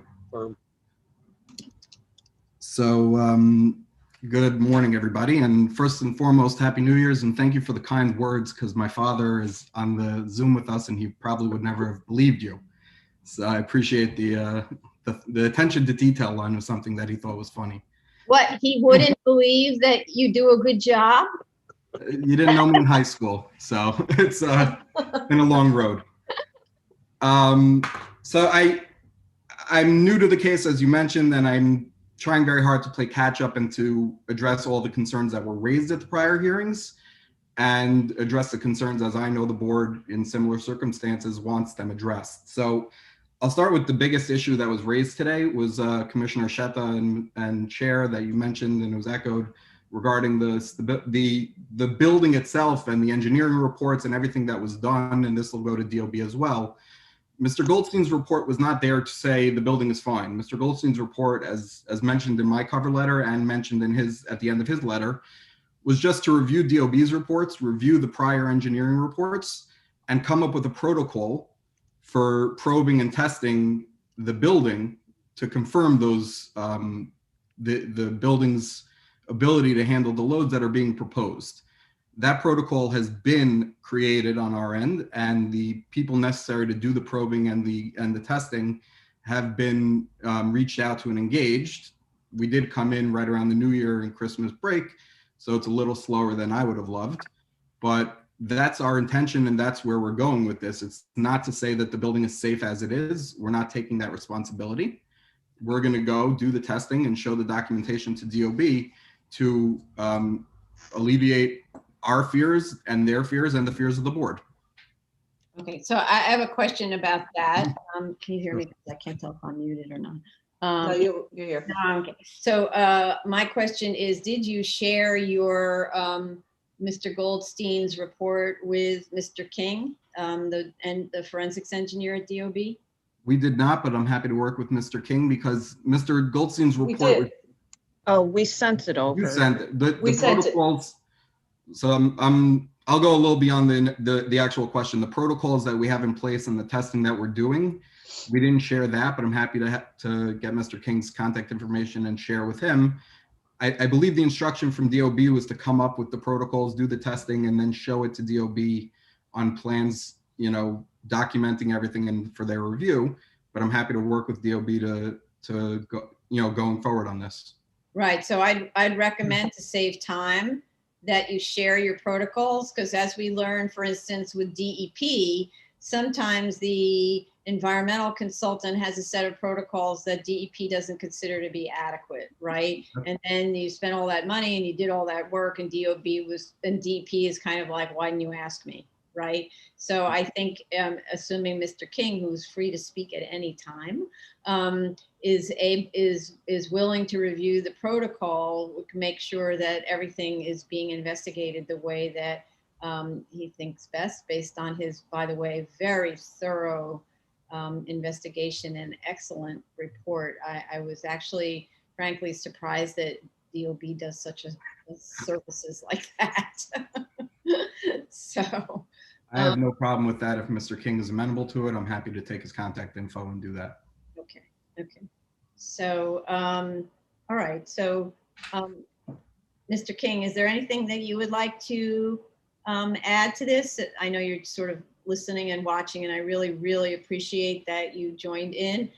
My initial reason for wanting you to join was because it was a little bit like a tiebreaker.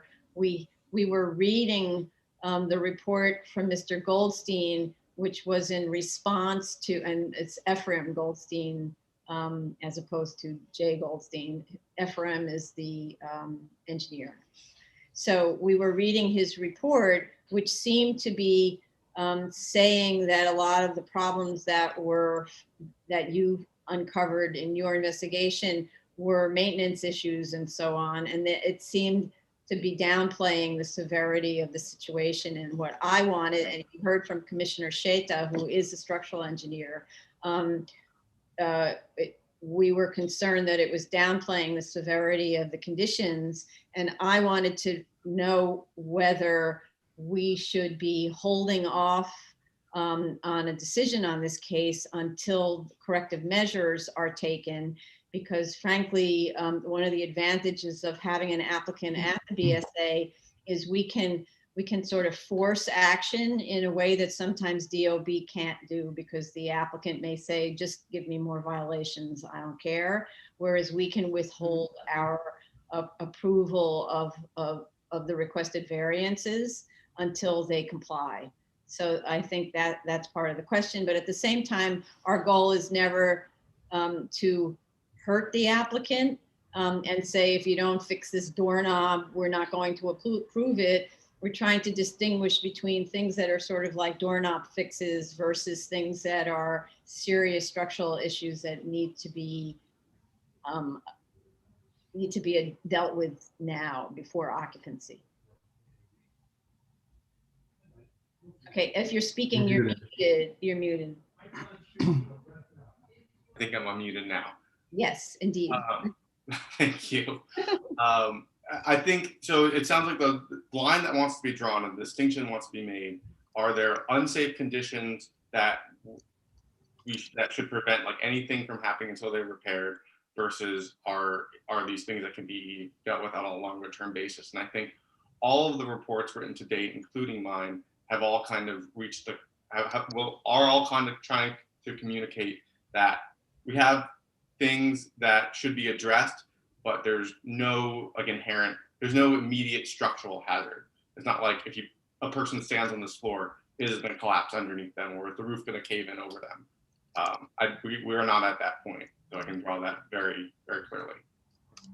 Okay, so that's the question is, if we were to say grant this variance on the condition that all of the remedial work has to be done, the protocol set, the remedial work done, and so on, that means that congregants will then be coming in, and we learned that at times it's, let's say somewhere in the neighborhood of 60 people on one floor and 50 people or something on the second floor.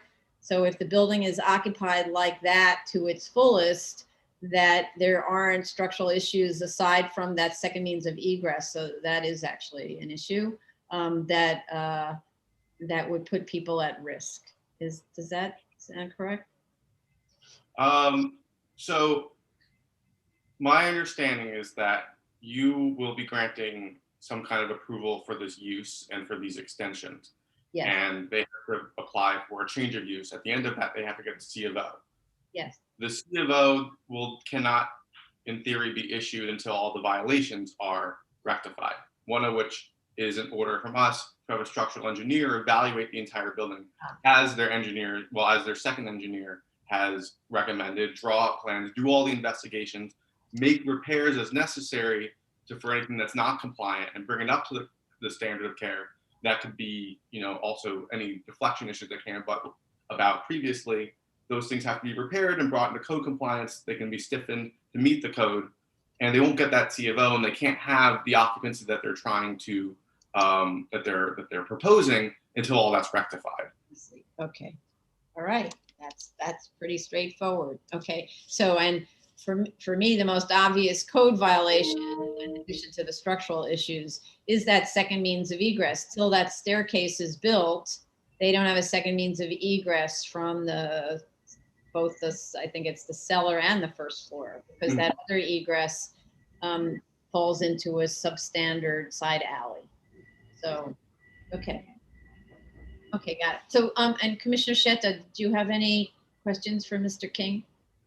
No, I highlighted my concerns, the points that I believe that should be looked at carefully in both the original report and the current submission by Mr. Ibrahim.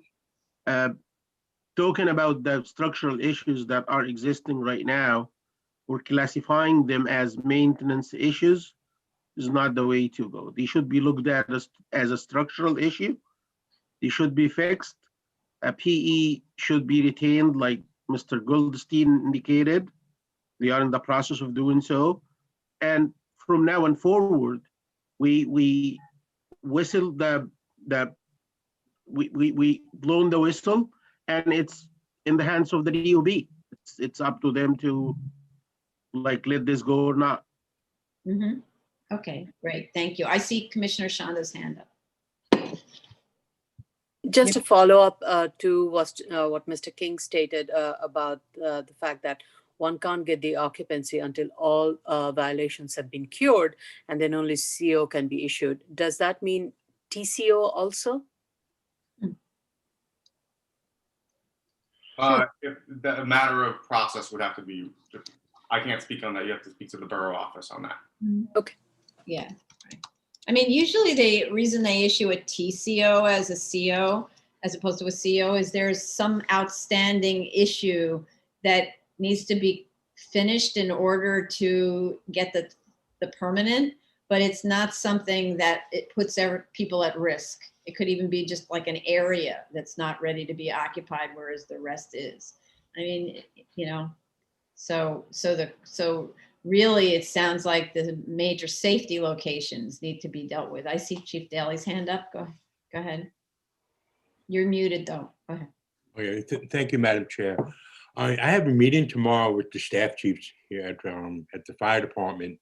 I did speak to Mr. Goldstein, Jay Goldstein, at my inspection last week, that I am going to recommend a fire alarm system for the building. So now you're talking about CO and TCO. I know prior to the issuance of the TCO, the fire alarm system would have to be signed off for the DOB would issue any TCO. Mm-hmm. I hope to have an answer by tomorrow from my staff chiefs with the recommendation that the building have a fire alarm system.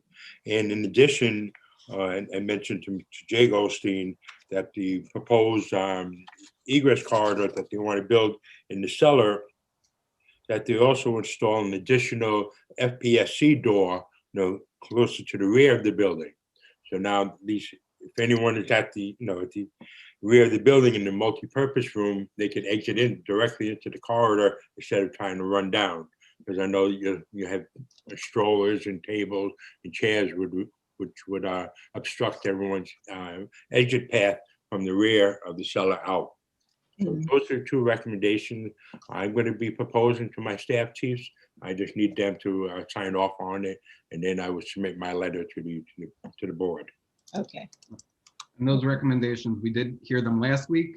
I was going to make changes to the plans, but I figured I would go through the hearing first, see what else came up, and then I would include the recommendations from the board and FDNY in my plan. Okay. Okay. Great. Okay. So I don't know if the board has any more questions on that. Otherwise, I can address the other minor comments, what I view as minor comments compared to this. Go ahead. Okay, so first of all, so Commissioner Shetta, I think DOB and I think that everyone is on the same page now that the concerns raised are definitely concerns that even in Mr. Goldstein's letter at the end say we need to document, and we will. And we'll work with Mr. King and DOB closely to handle that. The next points that were raised regarding the front yard, I'll give you a clearer plan of what's existing versus what's proposed, just to document, because we are proposing to change it a little bit to add the lift at the front. The visual corridor and the modesty, yeah, the second floor will in the future be used for women. It's pretty clear that it will be. But we will, through our protocols, make sure that the loads can be withstood for the occupancy that's proposed. With regard to the women's area at the first floor, so these are not fixed partitions. They kind of slide in and out. We've seen them at the board before, and we've used them thoroughly. I can show it to Chief Daly and see if they're okay with him. They won't be fixed in place. They'll be there as operable just in the event that someone needs it. Right. No, but so I was imagining, because it's the way it's shown on the drawing, that it's essentially one of those low walls that you that's on feet, and you locate in front, and that means in the event of a fire, everyone is hysterical and falling over that thing as they try to get out because there's no aisle clearing. Right. The easiest way to kind of picture this, think of like a coat rack with a movable coat rack with like a curtain. Right, a movable coat rack that goes from wall to wall is in the way in the event of a fire. I'm going to show it to Chief Daly. So no problem. I'll show it to Chief Daly to figure out the best way to do it. I know we've done it in the past, so I can work with Chief Daly to work on that. Okay. I do have a question about the loads, and since we have Mr. King on the call, I don't know if he is an expert in this part of the subject, but you're showing 45 people in the mezzanine based on the seating arrangement, which looks like it's seating at tables, versus the rated occupancy at 15 people per square foot, which would put it closer to 80, I think it's 85 people. And so, sorry, you're talking about the first floor. I'm talking about the first floor. So my question is, does it need a public assembly permit if the rated occupancy allows for more than 75 people, even though the seating arrangement is assuming tables with 45 people? That's actually a question, and maybe we don't know the answer right now, but Mr. King, if you know the answer to that, please feel free. Chapter 16 of the building code, basically defines what the live load is that you have to design the structure for any kind of use. It's not really, I have X number of people. It says this is going to be an assembly with movable tables and chairs. This is used for residential. This is used for business, like offices, and it's not the number of people. It is for the rated the proposed occupancy. So the owner structural engineer would have to go into Chapter 16, pick the correct live load, and design for that. I see. Okay, so that's the live load question. The other question had to do with a public assembly permit and whether, which is based on rated occupancy, or sometimes based on sort of what the applicant says they're going to be using the space for. And in this case, I'm not sure, because you could remove the tables. And instead of 45 people, you could have 85 people. So I guess that's my question on special event days, for example. If they're going to propose to use the space for 75 people or more, then they do need the PA, and they'll have to file the correct paperwork. Okay. All right. So Jay, that's actually something that should be looked into. And right. So the question, I think the question is a little nuanced on your end, Madam Chair. I think what you're asking is, will FDNY require or DOB require a PA permit based on, we're calculating our occupancy based on tables and chairs as is provided by code. Will that govern, or does the actual square footage of the space regardless of furniture? yes. So I can, again, maybe I'll speak to Chief Daly and we can discuss it after the hearing. Okay. I don't know if Chief Daly's shaking his head. I don't know. It's not your department. That is correct. Not a department. I'll figure it out. Yes. Okay, and I see Commissioner Sheta's hand up. Go ahead. Yeah, I just wanted to ask Mr. King, did you get the structural engineering report from the previous submission? Yes, I did. The AAE report. There were 2 copies of it. Mhm. 2 versions, 2 different engineers, one for this submission and one for the one I'm talking about, the one that was talking about the deflection and it's exceeding the code and Yes, it is, you got that one. I do. Okay, perfect. Just wanted to make sure. Thank you. Okay. Okay. Regarding that little door on the side with the 4-foot drop, that door is actually locked. Commissioner Daly, Chief Daly was at the site, saw it as well, and you have a no exit sign on that door. It's proposed as part of the plans actually to remove that door and close it up. We'll put I will get all the dimensions of the rear yard on each sheet. I'll clean it up for you, no problem. The refrigerated trash room is proposed in the cellar. In the interim, I understand your concern and we'll figure out a place within the building to store it until trash pickup.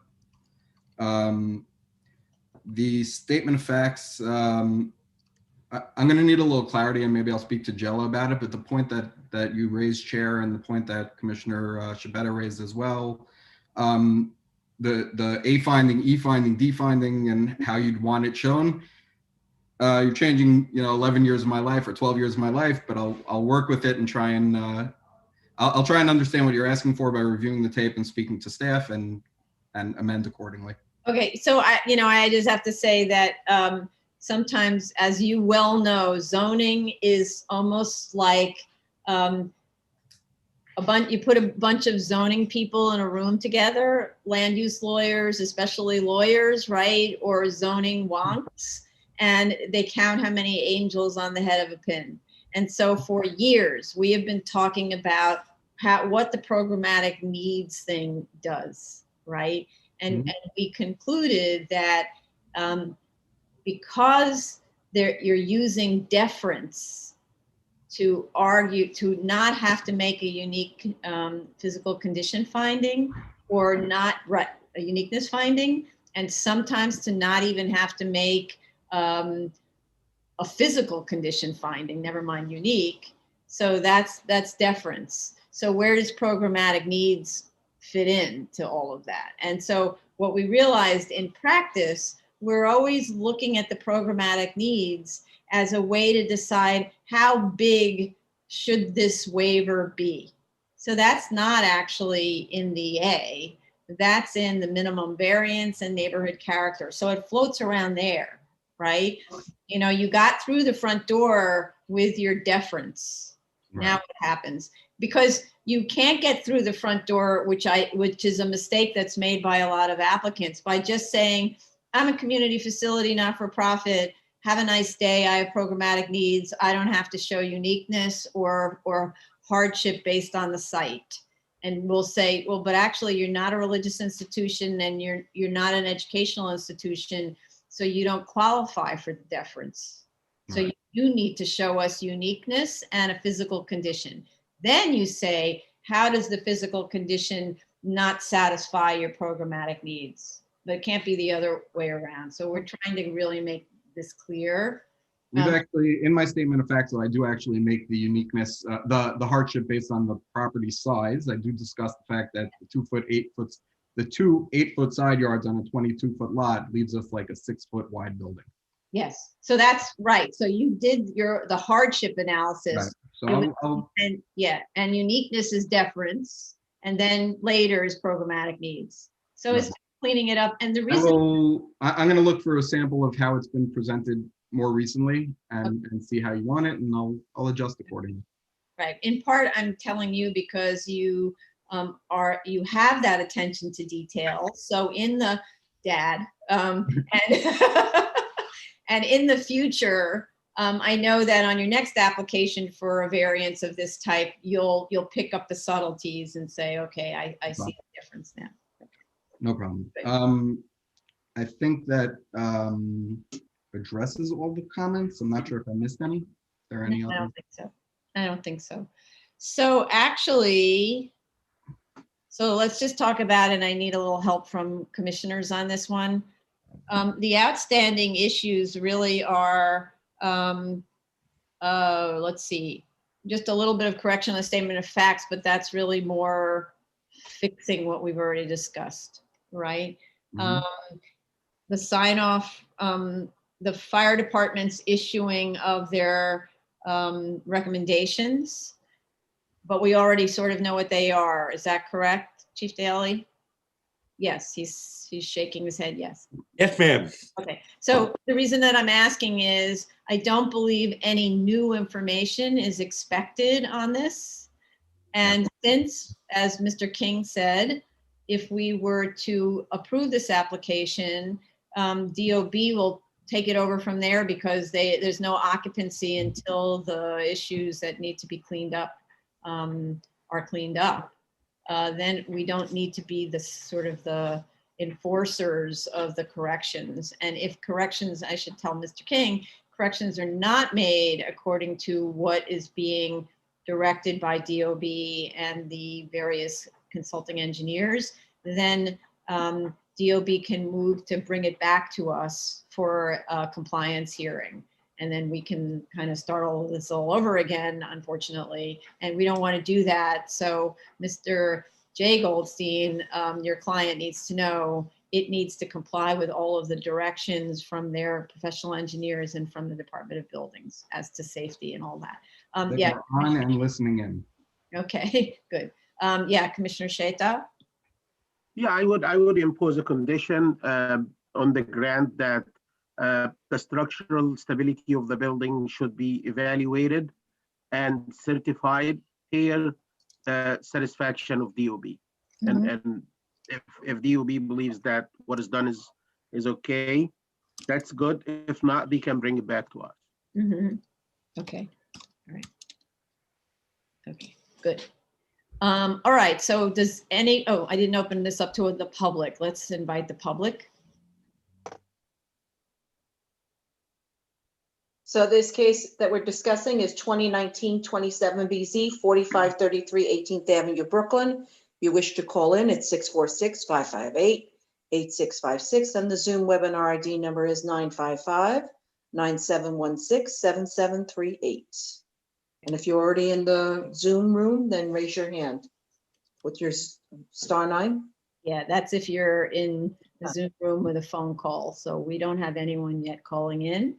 But if anyone is, there are some people whose names I don't recognize. If anyone is in the Zoom waiting room and would like to speak on this, raise your Zoom hand. Okay. So Ms. Jay Goldstein, how much time to respond to this? My end, about a week. I don't know how quick Chief Daly gets his comments to me. Okay. Depends on that. It's about a week from when he gets his comments to me. Okay. So figure by Thursday, I can submit by next Thursday. Chief Daly, what do you think about yours? I'll have an answer by tomorrow. Oh, okay. Yeah, No, I can get everything to you by the 20th. Would it be possible to get on the decision date for the 28th? Maybe. So let's talk about it. Okay, 2 weeks. All right, 2 weeks to submit. Consider the 28th. So just for that's 120 for the submittal. Madam Chair, Carlo has his hand up. Oh, go ahead, Carlo. No, I just, again, and perhaps it was stated already and I might have missed it. I just wanted to make sure if there were any final EASs or anything regarding the environmental review. Right, I don't see. Final EAS received in November, no open items, right? And nothing would have changed based on my statement, I don't believe. Right. So Did the vacate order is the vacate order removed? No. No, not yet. Okay. Right. Okay, so we will check, of course, but I do see that the final EAS was already issued. Maybe the drawings just need to be, to the extent there are probably changes to the drawings because you're changing the route of egress, I think, right? The drawing's fine. I can change that. I can speak to Tracy and figure out who did the original EAS, and it was probably Hiram, and I can have the final EAS updated. Okay, so But, so Tracy, if we were to close, the only change to the drawings is kind of routes of egress and things like that, and a trash storage. That doesn't go to the findings in the EAS. That's Okay. fine. Okay, so then, if nobody has any objections, I'd like to close this finally. So, and with those, let's see the condition, let me just see if there were other conditions, just a second. Right, okay, so the only conditions that I'm finding are, of course, what Commissioner Sheta said, that the building has to be brought up to code as the direction of the Department of Buildings, and structural stability ensured based on directions from the Department of Buildings and structural and engineering consultants. I just do have one question, sorry. Should I be reaching out to Mr. King or someone else at DOB?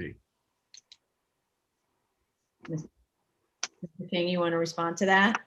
That's a good point. That's a good point. I believe it's DOB is should be like one integral portion of the city system. So I'm not sure. Mr. King, can you help us figure out whether we need the submission to come to you, or it could go to somewhere else and then it's transferred to you within the DOB? So thank you. There is an order issued, filed by me, for the owner to have the entire building evaluated by a structural engineer, and then drawings filed and repairs made as necessary under permit, and to sign those off. So in order for that violation to be resolved, the owner needs to file that application, make repairs as necessary, and sign them off and bring it back to me.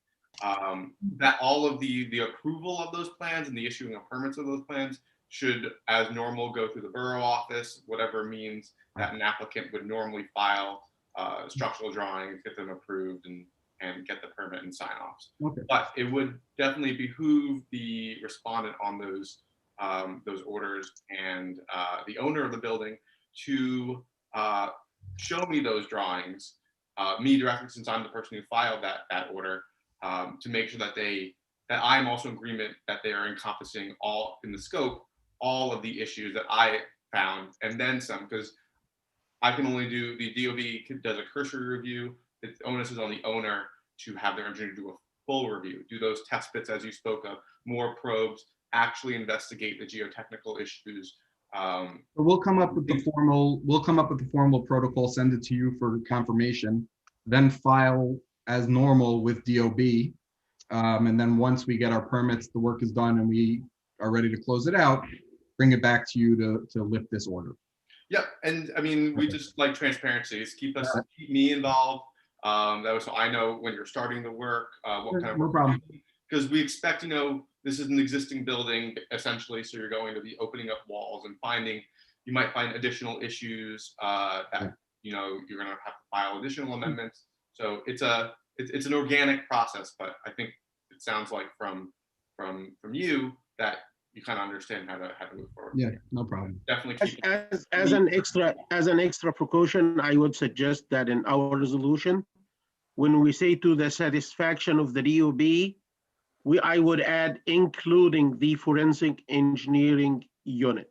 Mm-hmm. So that means that even if they decide to go to anywhere else within the DOB and file without the FEU knows about it, they are not going to issue any permits or anything like that, like final approvals, before they get it blessed from Mr. King.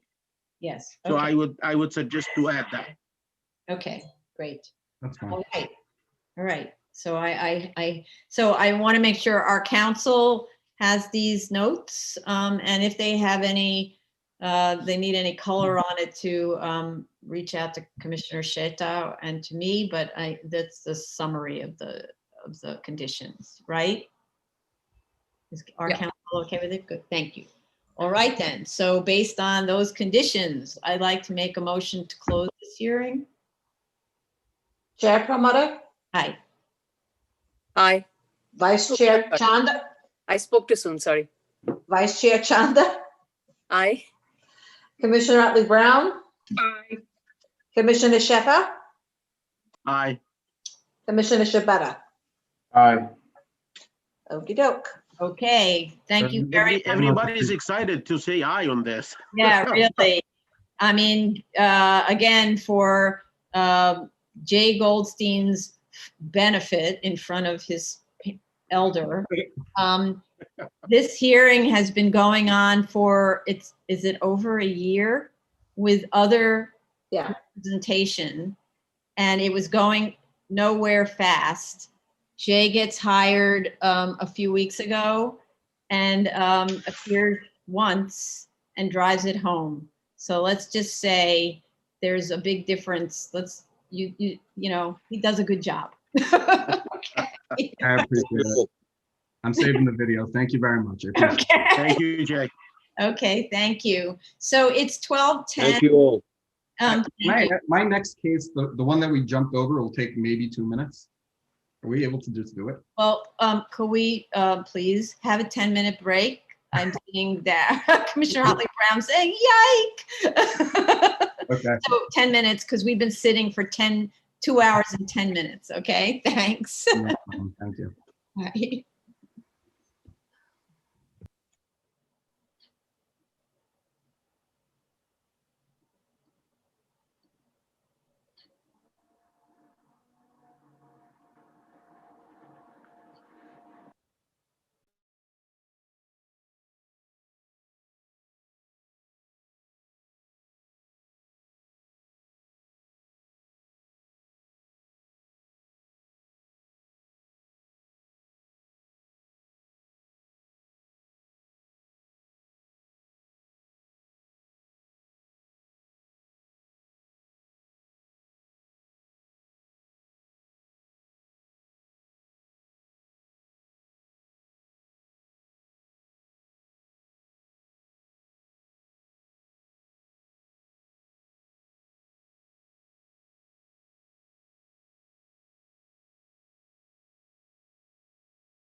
If commissioners could return to their desks.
Commissioner Otley Brown and Shetta, please come back to your desks.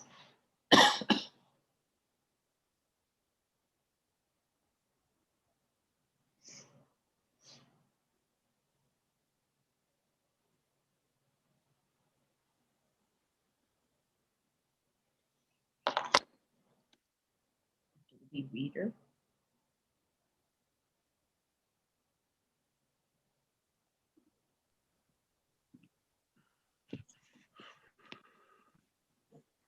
Okay, we can proceed. Okay. Well, screen isn't done. Okay. Okay, we're back on the record for the Board of Standards and Appeals public hearing for January 12th, 2021, 10 a.m. session. We'll now go back to new cases, item number 25, 2020 47A, 4810 Beach 48th Street, Brooklyn. I don't sign in, right? I don't swear in, right? No, it's an A case. Okay. Good afternoon, Jay Goldstein for the applicant. I listened to the review session. With regard to the waterfront regulations, we're actually not a waterfront property. If you look at the tax map, there's one tax lot, which is actually like the beach in between us and the water line. It's 350 feet. So DOB determined we're not a waterfront property. We've actually done a full review at DOB. The only outstanding objection on this property or on this project is the GCL waiver. So we're also compliant with floodplain regulations, flood zones, and appendix G. Okay. So I believe that what we did provide you is correct on that end. Okay.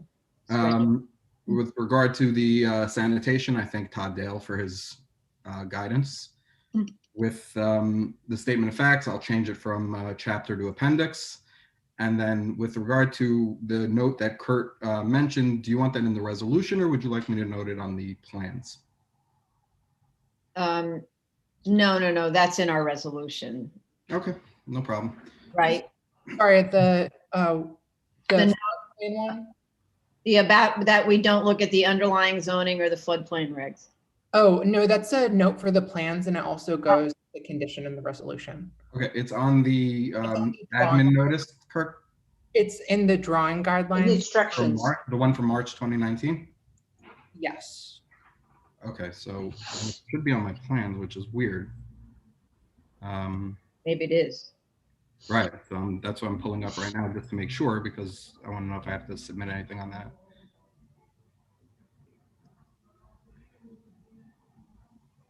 Flood regulations, including Article 6, Chapter 6 in New York City Building Code as applicable, shall be complied as reviewed and approved by Department of Buildings. Okay. I do note it on my plans. Okay, thank you for confirming. Okay. So I guess that one word in my statement of facts is the only thing that I'm owing you. And I think we're waiting on FDNY determination. Yes. Yes, correct. Mm-hmm. So I believe FDNY is meeting on this tomorrow. But I'll let Chief Daly discuss it. Okay. Let's hear from Chief Daly. Yes, I have a scheduled appointment with operations tomorrow, and hopefully have a letter to all by the end of tomorrow. Okay. So I believe that was were all the comments. As mentioned, this is an existing home that's being replaced. So I'm hopeful that there will not be any issues with DOB. We also have a fire hydrant directly in front of the property, and we're proposing to be sprinklered. So I'm hopeful that we have No issues with fire department, you mean? You said DOB. Yeah. Sorry, fire department.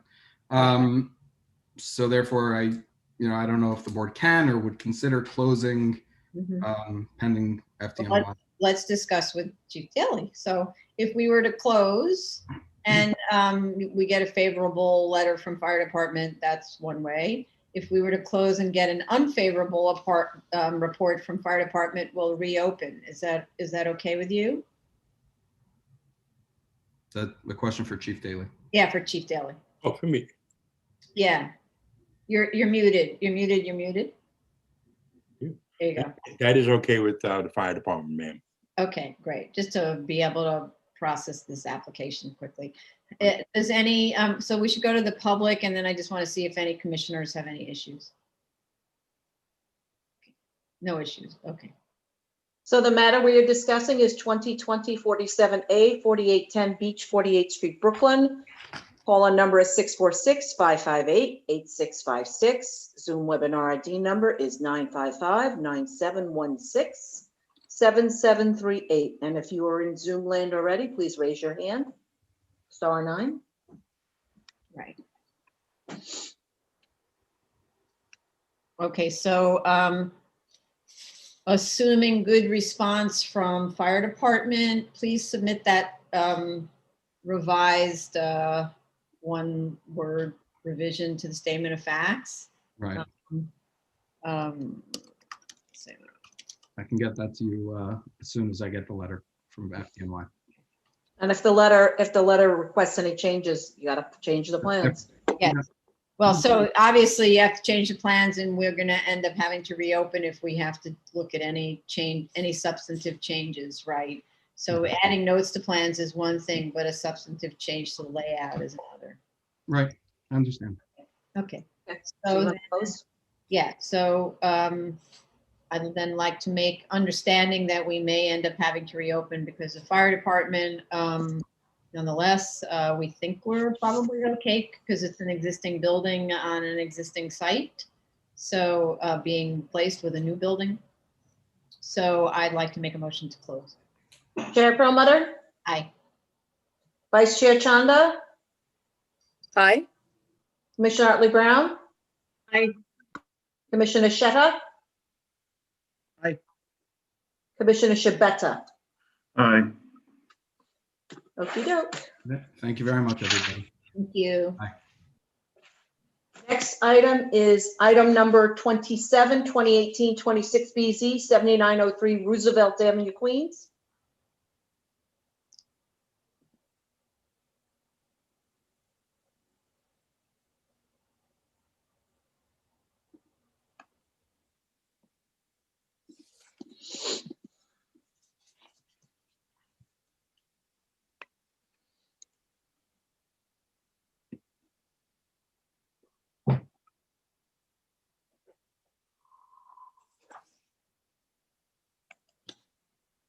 Sandy is there. Who else? Okay. State your name when you can hear us, Ms. Anagnostou. Yes, good afternoon, Madam Chair. Do you have anyone else with you, Sandy? A consultant who's dealing with the violations, addressing some open violations. She may be listening in and she may join us, but. All right, let me sway you in. So what's the name of the consultant? What's the consultant's name? Maybe in the waiting room? Rose? No, they're not in the room. Okay. Okay. Okay, raise your right hand. Do you affirm to tell the truth, the whole truth, and nothing but the truth in your testimony before this board and to respond honestly to board member questions? I do. Please proceed. Yes. I attended the review session and noted the board's comments earlier regarding the C of O. There were the initial C of O was for use group 6. That was in 1987, and that was prior to any BSA approval for special permit use group 12, which occurred in 1989. Then there were a series of C of Os issued, some for use groups 6 and some for use group 12, but the ones that were issued for use group 12, use group 6 were actually during the time when there was a period of time between 2007 and 2008 when the use group 12 had lapsed. So they obtained a series of C of Os for use group 6 in order to continue operating, and they had some temporary COs for 90 days, which they renewed until ultimately they did obtain another C of O in April of 2000. Sorry, the latest one was in February of 2009. That was the final C of O, and that was for use group 12. However, when the term of the last grant expired on August 15th, 2009, that C of O also expired. So I'm going to provide more details. We did submit all of these C of Os, but I'm going to provide more details about this and why some were 6 as opposed to being 12. But what we're requesting now is a use group 12 cabaret for the first floor. The second floor is a waiting area as per the prior grant, although this is an entirely new case and the term of the special permit would be 3 years. So the prior grant stated that there should be no seating on the second floor, and in fact that stamped approved BSA plan does not show any seating on the second floor. Madam Chair requested interior photos, which we will provide to see exactly what the situation is there. But there's no serving of alcohol on the second floor. There's no eating really on the premises because there is no kitchen. So there's no serving of alcohol. The idea of that second floor is a waiting area. If the first floor is filled to capacity, the requirement is to provide a waiting area so that people don't gather outside in the street. And I will provide more details on how that's controlled. Commissioner Otley Brown had a question about that. How are the crowds controlled? And I believe there are always staff stationed at the door, and if it's filled up, they direct people to go upstairs to the second floor, so that there's never an issue with people just standing around outside. This is a very active area. It's many restaurants and similar establishments similar to this are existing there. The hours of operation, as stated in the prior C of O, and I believe in the resolution, are 8 p.m. to 4 a.m., but I will clarify the exact hours. Okay, it's just that the statement of facts kind of switches back and forth between 4 p.m. and 4 a.m. and 8 p.m. and 4 a.m. That may just be a typo, but nonetheless. Okay, we'll verify that and correct the statement if any corrections need to be made. Then Vice Chair stated that since the second floor is not ADA accessible, how will people that are in a wheelchair be able to get up there? So in just looking at the first floor layout, if we remove 1 or 2 tables in the front, we can provide a waiting area on the first floor, close to the door for ADA compliant waiting area. Okay. There's also an off-site parking program, although they're not required to have parking. And again, there's valet parking, and when people come to the club, there's a sign always out there notifying them that there is parking at this location nearby in order to control crowds and traffic. Although this area is well served by mass transit, buses, there's the train right above there. There was another question regarding the second floor. Number of occupants is listed as 166 as per the calculations, which would be 4 square feet per person. That would be 664 square feet. We actually have 724 square feet, so we're compliant. But in the prior public assembly approved as the primary plan 166 people, and as an alternate plan 120 people. And I can submit a copy of this. This is their current public assembly. That's what's stated there.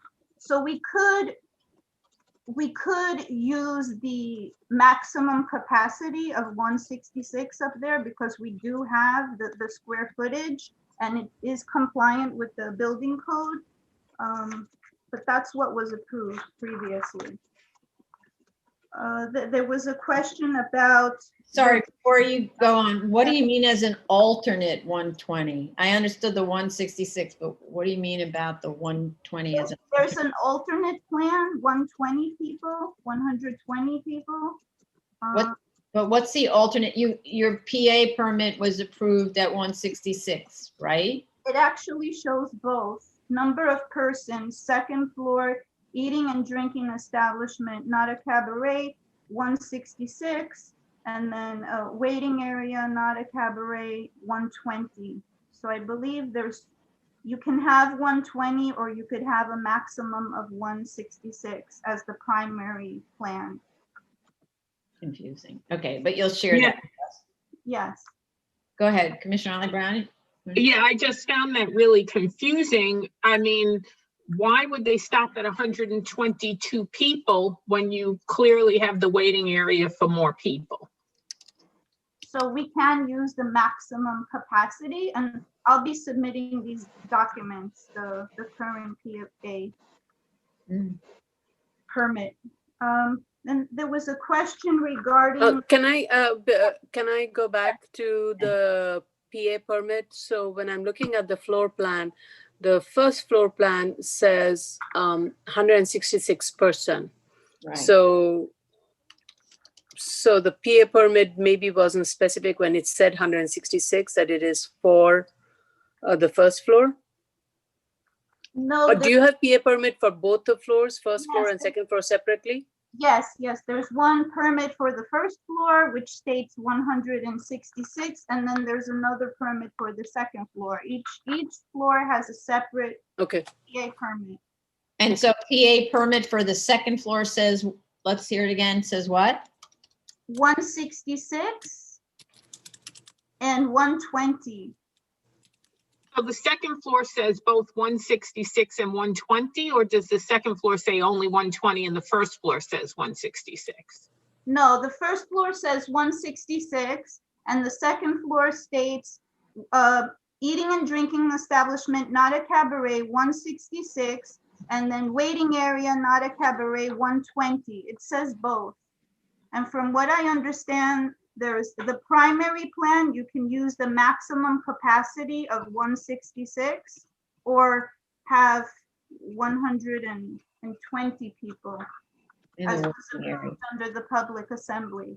Very, very Very confusing. Yeah. not sure what you're supposed to do. And what's weird about it is there's a sign that's posted on the wall that says what the maximum capacity is, right?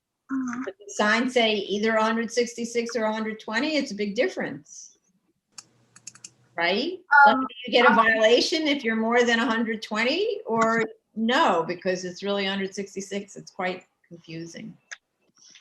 I'll check the approved PA plans. I mean, I have a copy of the permit. I'll check the approved plans and I'll check what that capacity sign says. And Okay. I'll submit that and clarify why it was approved that way. Can you take a photograph of the capacity signs when is part of the photographs that you're showing us? So, Okay, okay. then there was a question regarding how the refuse is collected on days. I'll get more information about that from the carting company, but basically that single stream that's mentioned, what that is paper, plastics, metals, and other containers that are recyclable. They're picked up together, they're not sorted, and they're picked up by the carting company at that time. And trash is picked up at different times. Although I do see there's some overlap on Saturday, as Commissioner Otley Brown stated, but I'll clarify that. But that's what single stream is. Thanks. Okay. So it's a contract with two different carting companies, one for recyclables and one for regular trash, Okay. I think. I'll check that. I know there's a carting company. I'm not sure if they're two separate companies. Maybe. Then there was a question regarding the noise and the land uses immediately adjacent to the property. So immediately to the east, if you look at the land use map and photographs that we submitted, to the left or east of the property is, those uses are all commercial and they're second story or three-story buildings, and they have commercial uses on the second floors, on the upper floors as well. There's a travel agent, I believe, an income tax, and along that block front. Immediately adjacent to the right or the west of the site is a corner property, which on the ground floor is a cafe and bakery. And I'm not sure, but I'll confirm it. It's listed as a mixed-use building. There may be apartments on the second and third floor. It's a three-story building, but I'll verify that. And that's immediately adjacent to the subject building. And then behind it on 79th Street, I believe it's lot 49 is a six-story multiple dwelling on 79th Street. There is a side yard that separates the two buildings, but that's at the rear of the subject building. Okay, so then the question is, with respect to those residential uses, since this is an activity that goes on in the middle of the night, what are the acoustical measures to prevent noise? So I'll go over that. We are having a noise study prepared and noise readings by a consultant, and we'll submit that. But first of all, This use has been there since 1987, well over 30 years, and there haven't been complaints that I know of. There are double doors installed at that back entrance, and there is also, in terms of sound attenuation, you have, what they have in place there is double insulation on the roof and 6-inch thick insulation between the existing interior decorative panels and the inner brick walls. The outer walls of the building are constructed of masonry and brick that have a thickness of 12 inches.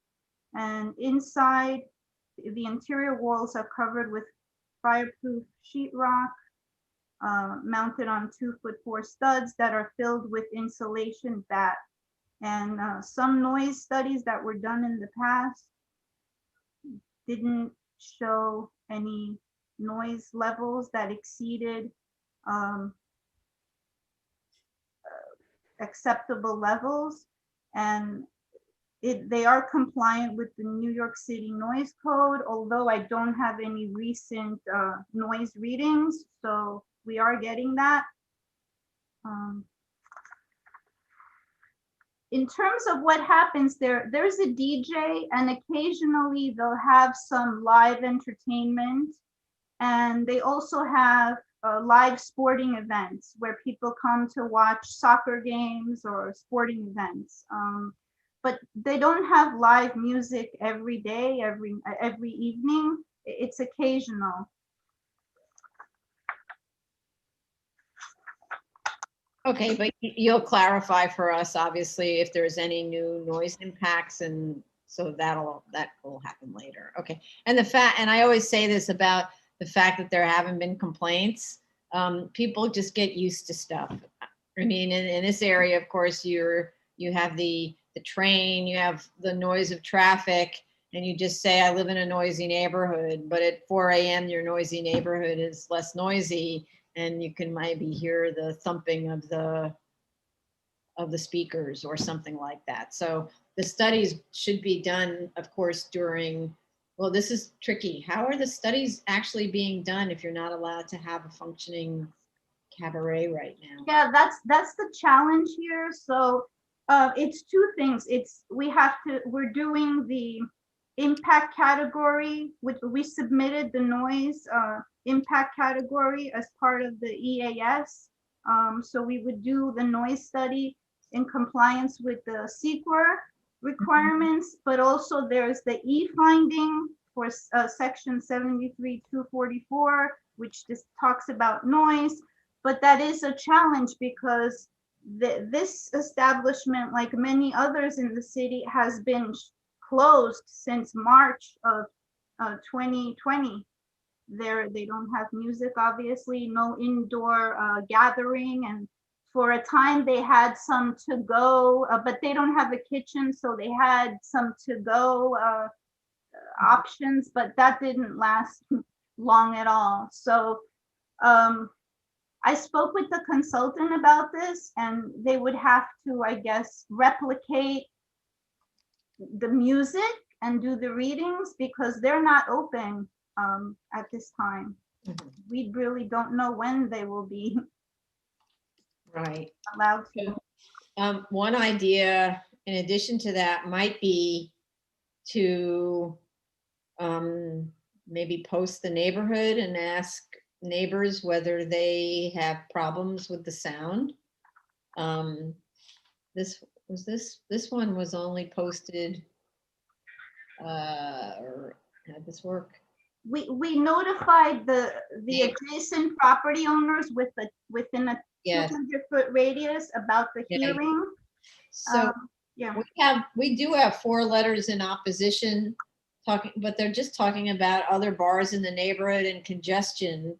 This is existing congestion. So I wish they were a little more articulate about that. Yeah. All right, let's see how the modeling works using the consultant. We do have a community board, land use zoning committee meeting this, as was stated previously, this Thursday, and then a full board meeting later this month. We'll see. Okay, okay.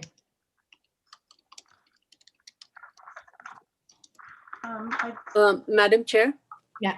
I have a question. As I'm looking at the aerial, there are on the roof of the first floor, there are like various HVAC systems. And I just want to make sure that those are also attenuated in a way that do not generate noise for the neighboring residents, even though there is a there's about over 10 feet of difference. There's like a corridor between the 6-story building and this, but there are windows that is facing that corridor. So I don't know if that's something that you want to look into or not bother. So usually with the HVAC systems, unless somebody complains about them, they're required by code to meet noise codes, right? So if someone's hearing it rattling outside their door, a 311 complaint should get that attended to, right? Right. So normally we don't. It's by code. Okay. I mean, everything's by code, but HVAC very specifically. Right. Okay.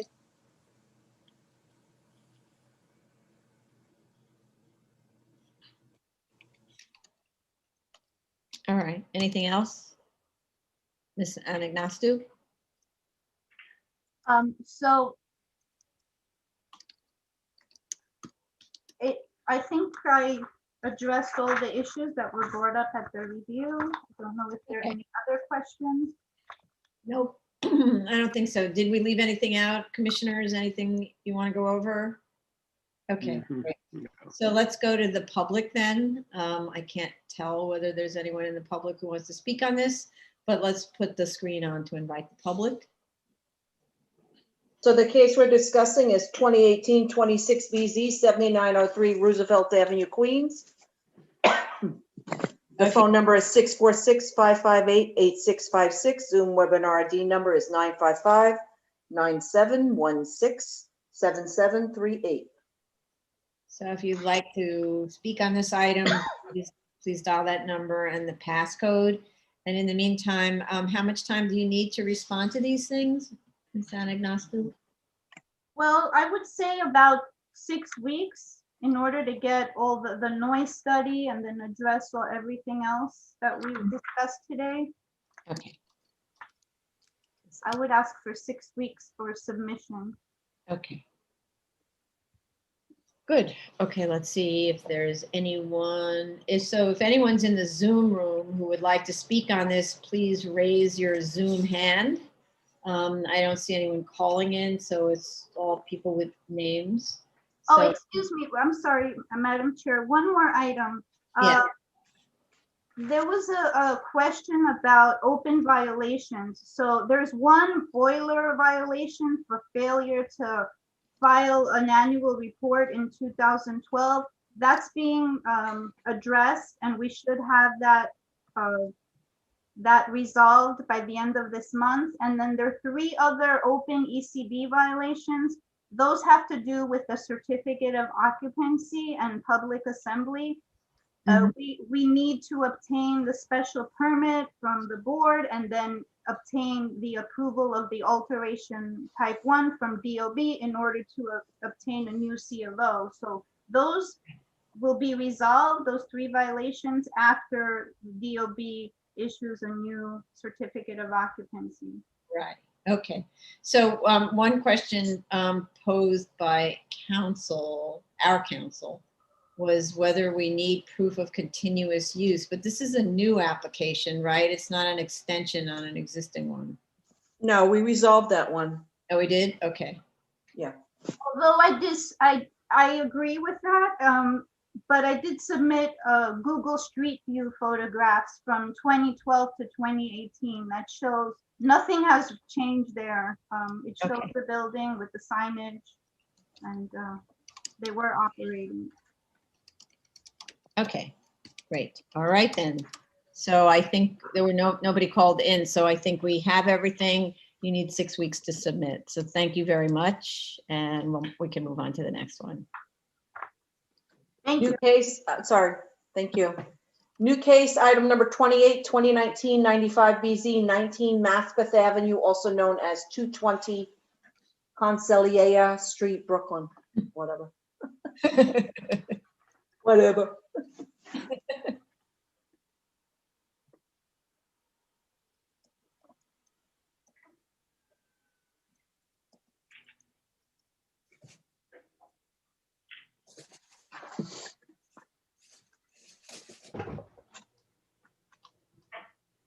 Okay. Hi, Tony, can you hear me? Sure. Great. Okay, who else is with you, Ben? With me today, we have Chris Cavorti from Corcoran. We have, let's see who else is on this list. We should have Jim Kettig and Jasmine Huang from Ed Mills and Associates, our project architect.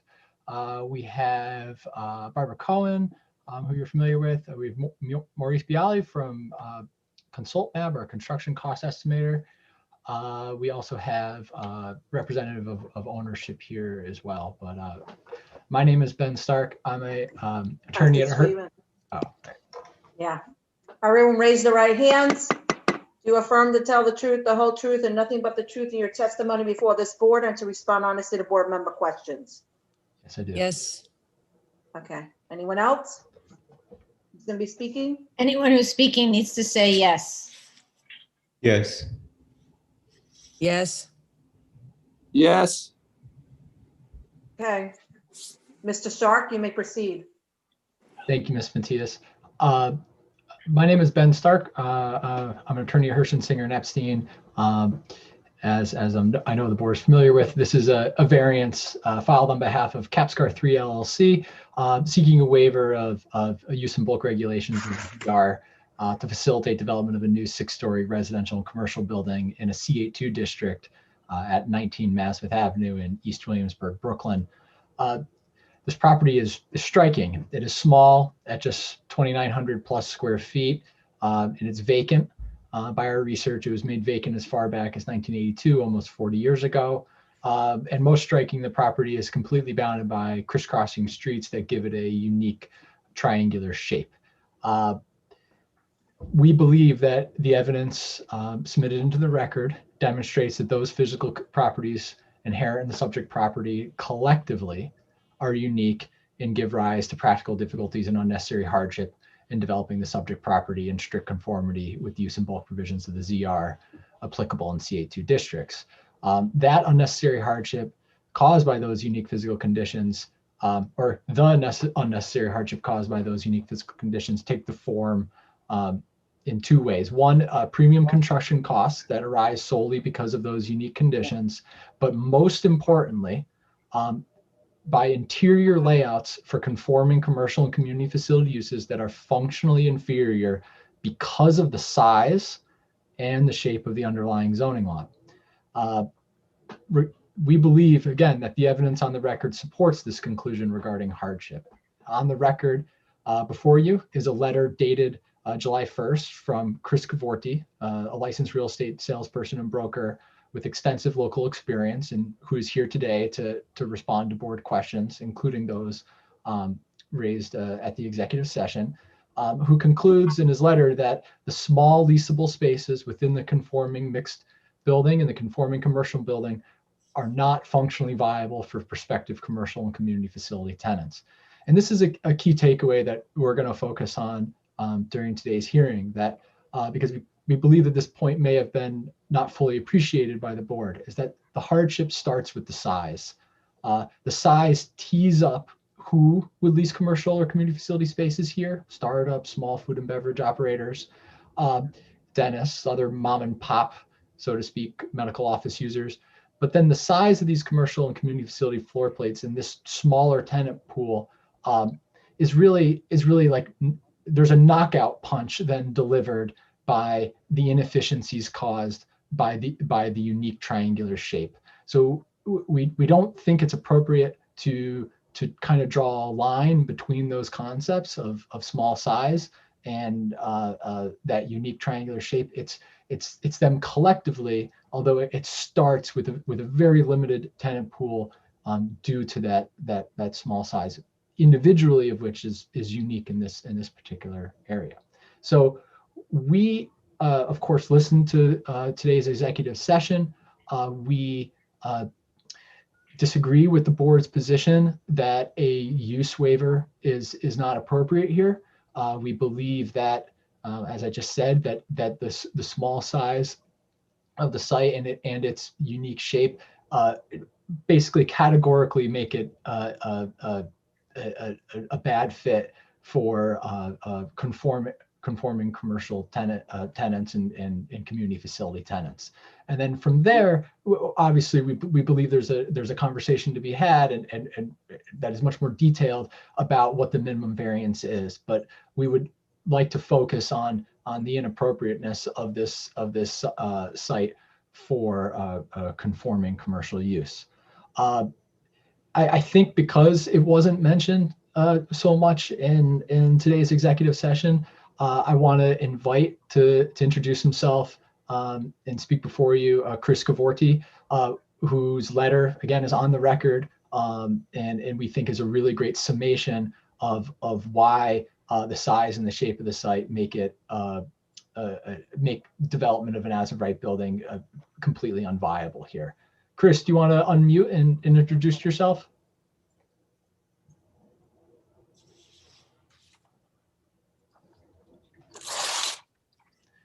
Oh, no, we're not hearing you. Are you speaking? We can't hear you. So you may need to call in or turn up your mic. Sometimes people have their speakers on mute on their computers. Turn up the speaker on your computer. And if that's not working, you're going to need to call this number, which we will show on the screen. Okay, call it with your phone. 646-558-8656. Okay, we're showing the number on the screen right now. And you'll see the dial-in number and then the passcode to get into the webinar, 955-9716-7738. Pound sign. Mr. Stark, is Chris the one who prepared the efficiency study? No, that was prepared by the project's architect, representatives of which are here today and can speak to that as well. I'd like to start with the broker letter. The broker letter actually, in a way, draws the conclusions out of the efficiency analysis and kind of puts a bow on what we believe is the foundation of this case, which is that the hardship here is mostly represented by the lack of fit between what the conforming spaces on this site can yield. That yes, there are premiums. Okay, we have Mr. Cavorti now. He's on the phone. I think I turned down my monitor volume. I apologize. You need to turn off the sound on your computer so that we're only hearing the telephone. Okay, I'm just looking for that. This is not the same Zoom I've been using, and I can't find. No, so you're good. So turn off the sound on your computer. Just mute the sound from your side, not just our side. So that you only hear your telephone. Just give me 1 second. I'm sorry.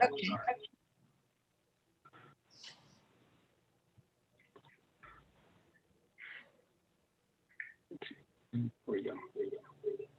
You still okay? Is there any echo? No. Did you? Okay, that sounds better. Okay, I'm sorry for that. Okay. Glad that was quickly resolved. Okay. Good. Okay, please proceed. Sure. So ownership brought me in prior to this happening, the whole zoning change. When I met with them immediately, this was probably close to 5 years ago, I viewed the site, viewed what could be built on the site, and even back in circa 2015, this was a very big red flag for me for a commercial use. We thought that due to the size of the lot, the impact of the core on the lot, we felt that we'd see major, major loss factors in trying to lease this to the market. And this was prior to this happening. So then after that happened, ownership hired their land use attorney, and then I've been involved with it since the beginning of that as well. And when we get into the process here of what a broker has to do, I think you'll know our opinion of value pretty much matters whether we build the site or not. And when we look at just a commercial component, the size of this floor plate is just very hard to see us getting market rents for food and beverage, any type of retail on the ground, even dry goods. And then when we look into the lower tiers that pay less price per square foot, such as medical, and then on the higher floors, office leasing, again, due to the way that you can grow inside a space, due to the factors of the inefficiency of the layout, just it's very concerning to see that we can have a viable rentable product here that would make sense to build this project. You know, and I think a lot of things Ben said, it's very simply stated, and it's hard to go past those merits of when we go through each tier of use, where we're going to always be at a loss and a risk of when we have to re-rent due to vacancy, the possibilities of credits, discounts, or just price per square foot versus price point even being much lower. Because in these neighborhoods where you're seeing an emerging market and we're competing for the highest and best uses, the price per square foot per block varies greatly. So even when you start talking about, well, what's your average price per square foot, we might just be lost on a price point alone. You know, so I do think that when you get into the core systemic problems of this site, they're never going away. And it's always going to be a risky site to develop for a commercial component. I have a question. I'm sure Commissioner Brown does. The way that the as of right, I don't know if you've seen the drawings that have been submitted to us. Okay. The way that the as of right was designed was to avoid the requirement for parking. So it doesn't use up its full floor area ratio for the community facility. If the building were bigger and built to the full 4.8 FAR without parking, would that change your point of view? No, not at all. Because? It's the size of the lot. It's, you know, I have a question. Sure. So you talk about the size of the lot impacting the commercial development and also the community facility development. But to me, what I see is not just the size of the lot being the angle, but the size of the lot being the small amount of square footage, which really isn't unique, the small amount of square footage, because you've got lots of lots in the area with a low amount of square footage. And I think that the smallness of the square footage is countered by the fact that you have 3 side visibility, and that enhances what you can get for a retail operation at this site. Now, I think that the shape of the site is a negative for all 3 types of development, the retail overall, the community facility, as well as the residential. But the only difference that I see is that the residential is the most constricted on that narrow angle out of all of the developments, and you're actually doubling down on that scenario versus the others by creating this very large building that doesn't cut back from the narrowest portion of the site, but actually builds it out and then cries because you can't get the best income for that very constricted 1-bedroom apartment, 2-bedroom, 1 bedroom, I think it is, apartment. Sure, so I can talk Just on let her, this. just let her all finish. that to say that maybe not every site in the city needs to be built out to its full FAR. And given the issues here, it's probably best to consider a use and a bulk that does not build right into that angle, causing the extra construction costs there and not being able to reap income for it. as opposed to just diving in, having a building that's totally built out to that point and then complaining. And so I'm not really seeing that you're resolving the hardship with your proposed mixed-use residential commercial building. In fact, to me, the construction costs bear out my argument. Your construction costs are actually going up, which is then driving the need for more floor area. And when I say Sure. going up, I mean going up on a per square foot basis, because we all know it goes up as in terms of total construction costs, but I'm talking about a per square foot. The biggest jump is not from the as of right to the hypothetical, it's from the as of right to the proposed. Should I go now? Sure, Is it sorry. Go ahead. No, I'm a little again new to the Zoom, so it's. I apologize for interrupt. So to give you a little background. Wait, stop. Now you have two people talking, both of them you at the same time. So your Zoom face is now speaking, we can hear you, as opposed to your phone. So with your Zoom face, please turn off your mic. Okay, and now we should hear you on your phone. There we go. I do apologize. I do not do many Zoom meetings. Okay. So just to give you a little background in myself, besides being a licensed associate broker at Corcoran, prior to that, I have a civil engineering background and I was a contractor. I did city-funded projects and I was a private sector contractor. So when we look at impact cost of construction, the viability of a site, construction budgeting, I do a lot of that pre-acquisition with a lot of my clients. So I'm involved in a lot of aspects besides just the marketing. So I do understand the impact cost of the construction, but that aside of how we see the ability of building out this full model, where I look at this property specifically, when you take this size of, let's just say the gross floor plate of 25 to 20 square feet, we're taking out a 400 square foot area core automatically. Then we're losing another 25% arguably in efficiency.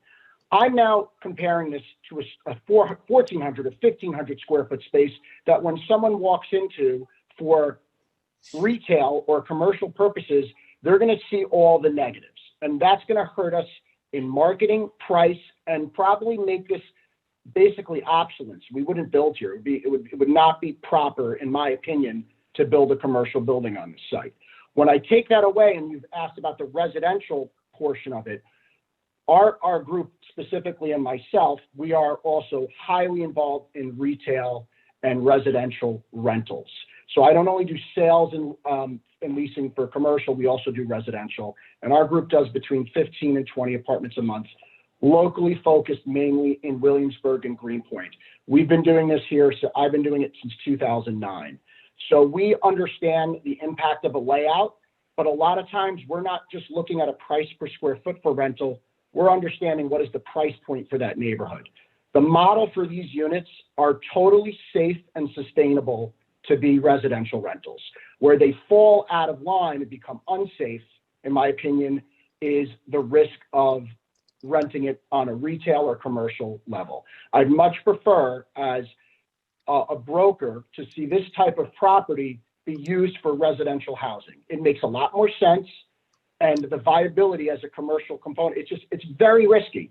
And it seems to me almost unfathomable that somebody would want to, and I know earlier in your executive statements, how the other site was the opposite, going for commercial. If this was double the size, we would not be having this conversation. It would very much be a viable commercial site. The opposite is that case here due to its sheer size. And then once you take in the loss factors that we're going to be expecting for marketing due to the inefficiencies, and who we cannot rent to. Like, for example, I cannot bring in a medical tenant that would do surgeries.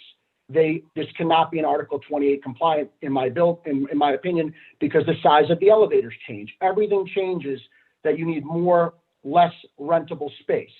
So this is a very hard consideration to even consider not changing this use from a commercial to a residential over store. It's a much, to me, safer bet for the city. It's a safer bet for the use of the community.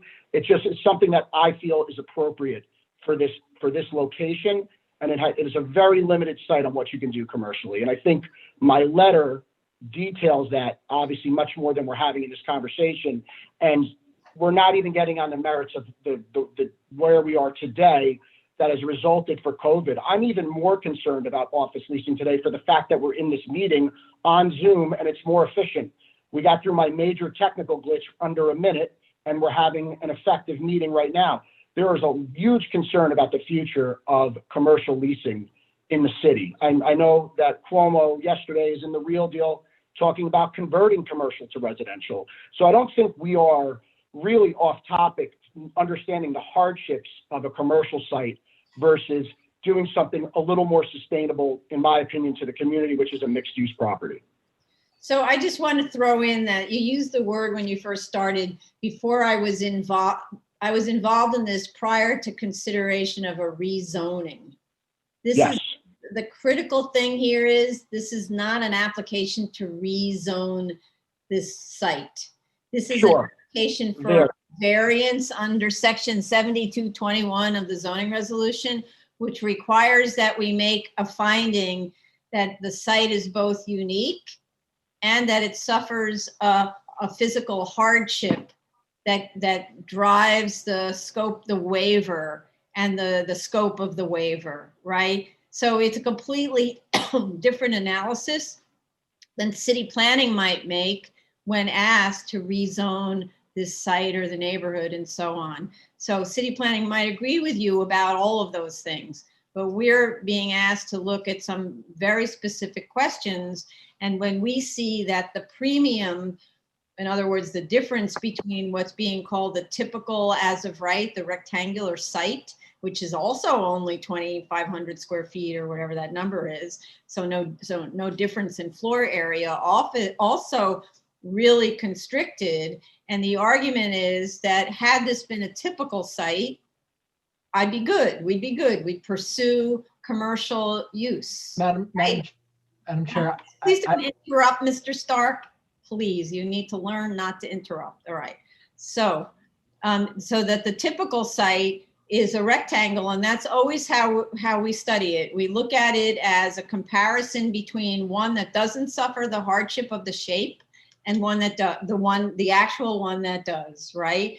And so if the typical rectangle that is actually a corner lot that has quite a lot of frontage is viable for commercial use, because that's the argument that is made in these cases, then the premium between pursuing the typical, the sort of the ideal, and pursuing this as of right has to be significant, and we're finding it to be fairly insignificant, as Commissioner Ollie Brown stated before. It's $30 a square foot. That's not enough to make you like go home with all of your toys, right? So you have to understand that the findings are extremely different than what city planning would look at. And then in turn, and I just want to throw in also that Avenue Z case that's a triangle. The argument to make it not residential was that the residential units were terrible and the site was much bigger. And so on this site, where you see the residential units also terrible, it's quite confusing to be seeing these conflicting arguments. I see Vice Chair Shanda's hand up. Go ahead. You're muted though. I will repeat my question afterwards. I think I will let Mr. Christopher Cavorti just answer. I'll follow up. I do. Okay, I think Mr. Stark wanted to say something now that he patiently waited. Thank you, Madam Chair. One, we would ask the board to excuse, a misstatement. Variances, rezonings, these terms can be, they mean a lot to people in our professional field, and not to say they don't mean a lot to Chris, but it's easy, I think, to roll that mistake off the lips.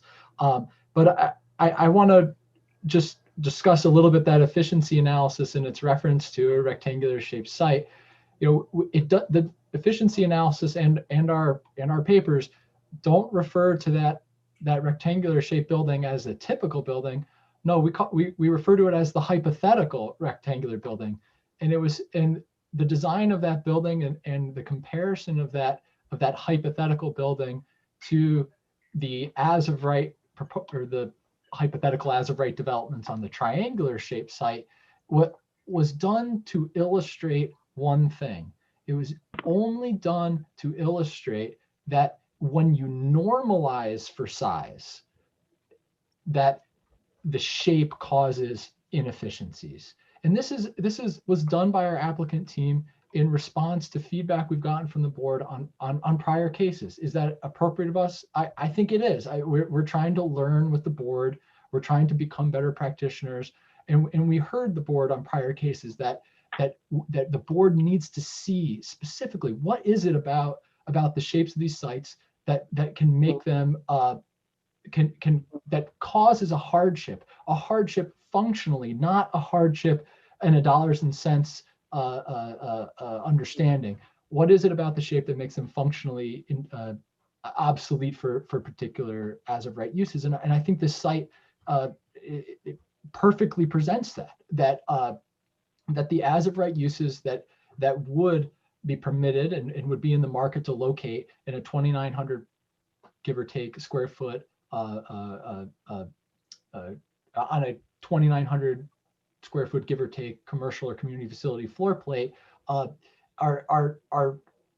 feeling the inefficiencies inherent in that shape. So I don't think it's an appropriate characterization again to say that was typical. Rather, what we do see as typical in this particular neighborhood are simply that there are existing buildings on other sites. I think the vacancy of our site is now being kind of put to the side. We are competing in the as of right sense for retailers and food and beverage operators who are looking at rectangular shaped floor plates in existing buildings. That's the competition, if you will, and that's what leads us to the conclusion that there is practical difficulty, not unnecessary hardship in developing an as of right building here.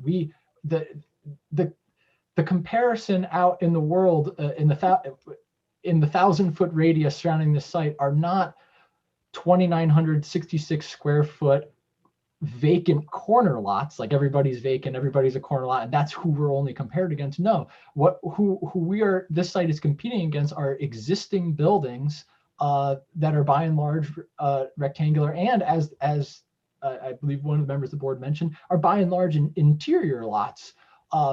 We are having to get over the initial hurdle of building a building, and that's something that the board has grappled with on prior cases. That there is there has to be an acknowledgement that development has to occur before the leasing activity happens, and so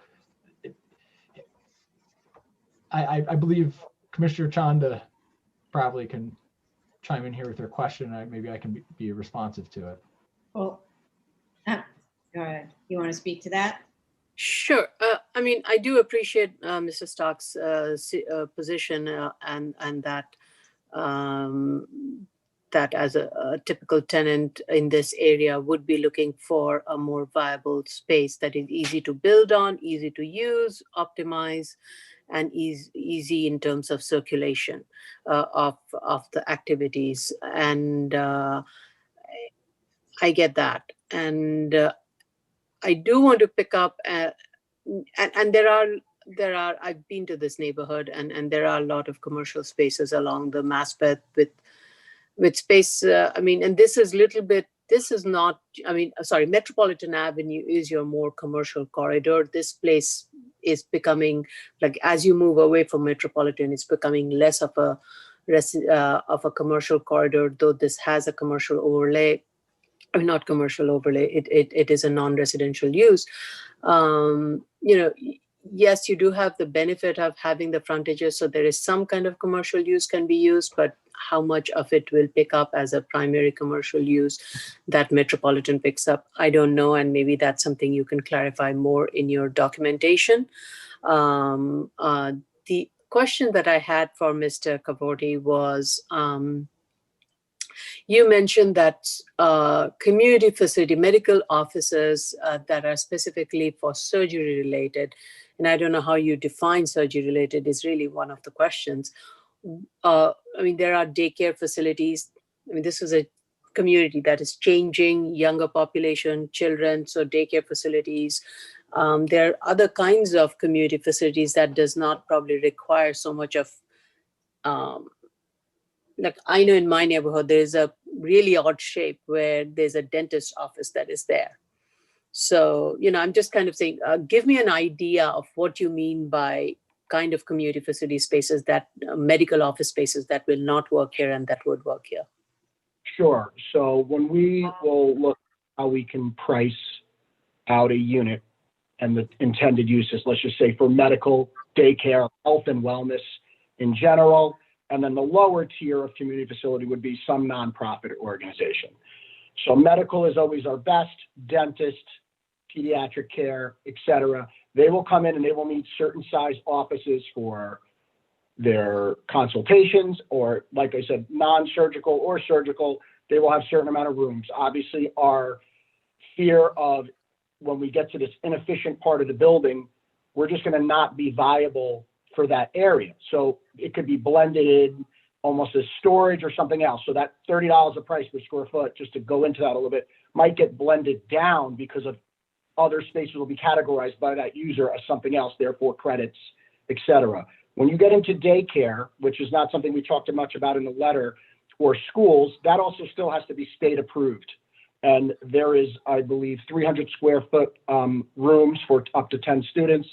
Something, you know, I'd have to look into that a little more and we can provide more information. But again, laying out how you can put as many children and then the teacher and the assistant and then common areas, that all again has to be approved by the state. And we might lose so much space in that area that again, they will not be able to make money off their model with the given square footage because they're going to be limited on how many kids they can put into the space. So again, just to me, it's a major red flag. It is very hard to see school uses going into these spaces and being able to put enough children in. And I have leased smaller spaces, daycares, let's say between, Oh, sorry. I just want to, Yeah, I just want to state that you're aware that your community facility floor plans are not built into that angle. Your community facility floor plans are taking advantage of the widest part of the lot and are more or less squared off. So basically that leaves you to have a conversation about the fact that it's a small space, but not a uniquely small space, just a small space like many other small lots have small spaces and can't accommodate a school or a daycare, but have to accommodate doctor's offices, maybe dentist office, maybe therapist office, whatever. And so I'm not really following your argument about being built into that angle for community facility because you're not. well, the problem, like I said, is when we have a bigger floor plan and it was a bigger building, we could terminate easier into these areas. I have to look at the plan. So, and then- Mr. Cavorti, I think Mr. Mr. Cavorti, just piggybacking on Commissioner Otley Brown's question, and this is what I was trying to lead to with my question is the community facility space, as Commissioner Otley Brown mentioned, is not fully built to the lot line. If you were to do that, would it not make it more viable for a community facility space? And maybe it's not the as of right alternative. Maybe it's that's why we are asking for an alternative where you have a fully built out community facility space, whether it's commercial or community facility, whichever one is more marketable in this area, have a floor area that is fully built out that can accommodate a community facility space, a 4-story community facility space that is fully built out. Would that be marketable? Because these days there are more like you have a building with several floors, one for primary, one for, pediatric, another for gyno, another for dentistry, and all of them are stacked on top of it. And will that work in this situation? I guess is the question that I'm leading up to. Commissioner Otley Brown, correct me if I'm wrong. I think that's kind of what I was thinking. If you were given an opportunity to provide more community facility space, would it not work in terms of floor area? Sure. So I'll answer both questions. The first question, I don't agree. The commercial community facility does terminate at an angle, and the squarest parts of those community facilities are dealing with. It If you look doesn't. at- It does not. It is not built into the angle at all. Right. No, Yeah. you have to go to I the think upper we're, floors. Go to the upper There's two floors. angles. There's a setback. yeah, If so you we look- got two alternate, Are we looking so at the we same got two plan? we got two as of right alternative. One as of right alternative is a 2-story commercial building with this floors above setback for commercial, and the other one we have is a 2-story commercial building with community facility, which is what is being shared on the screen.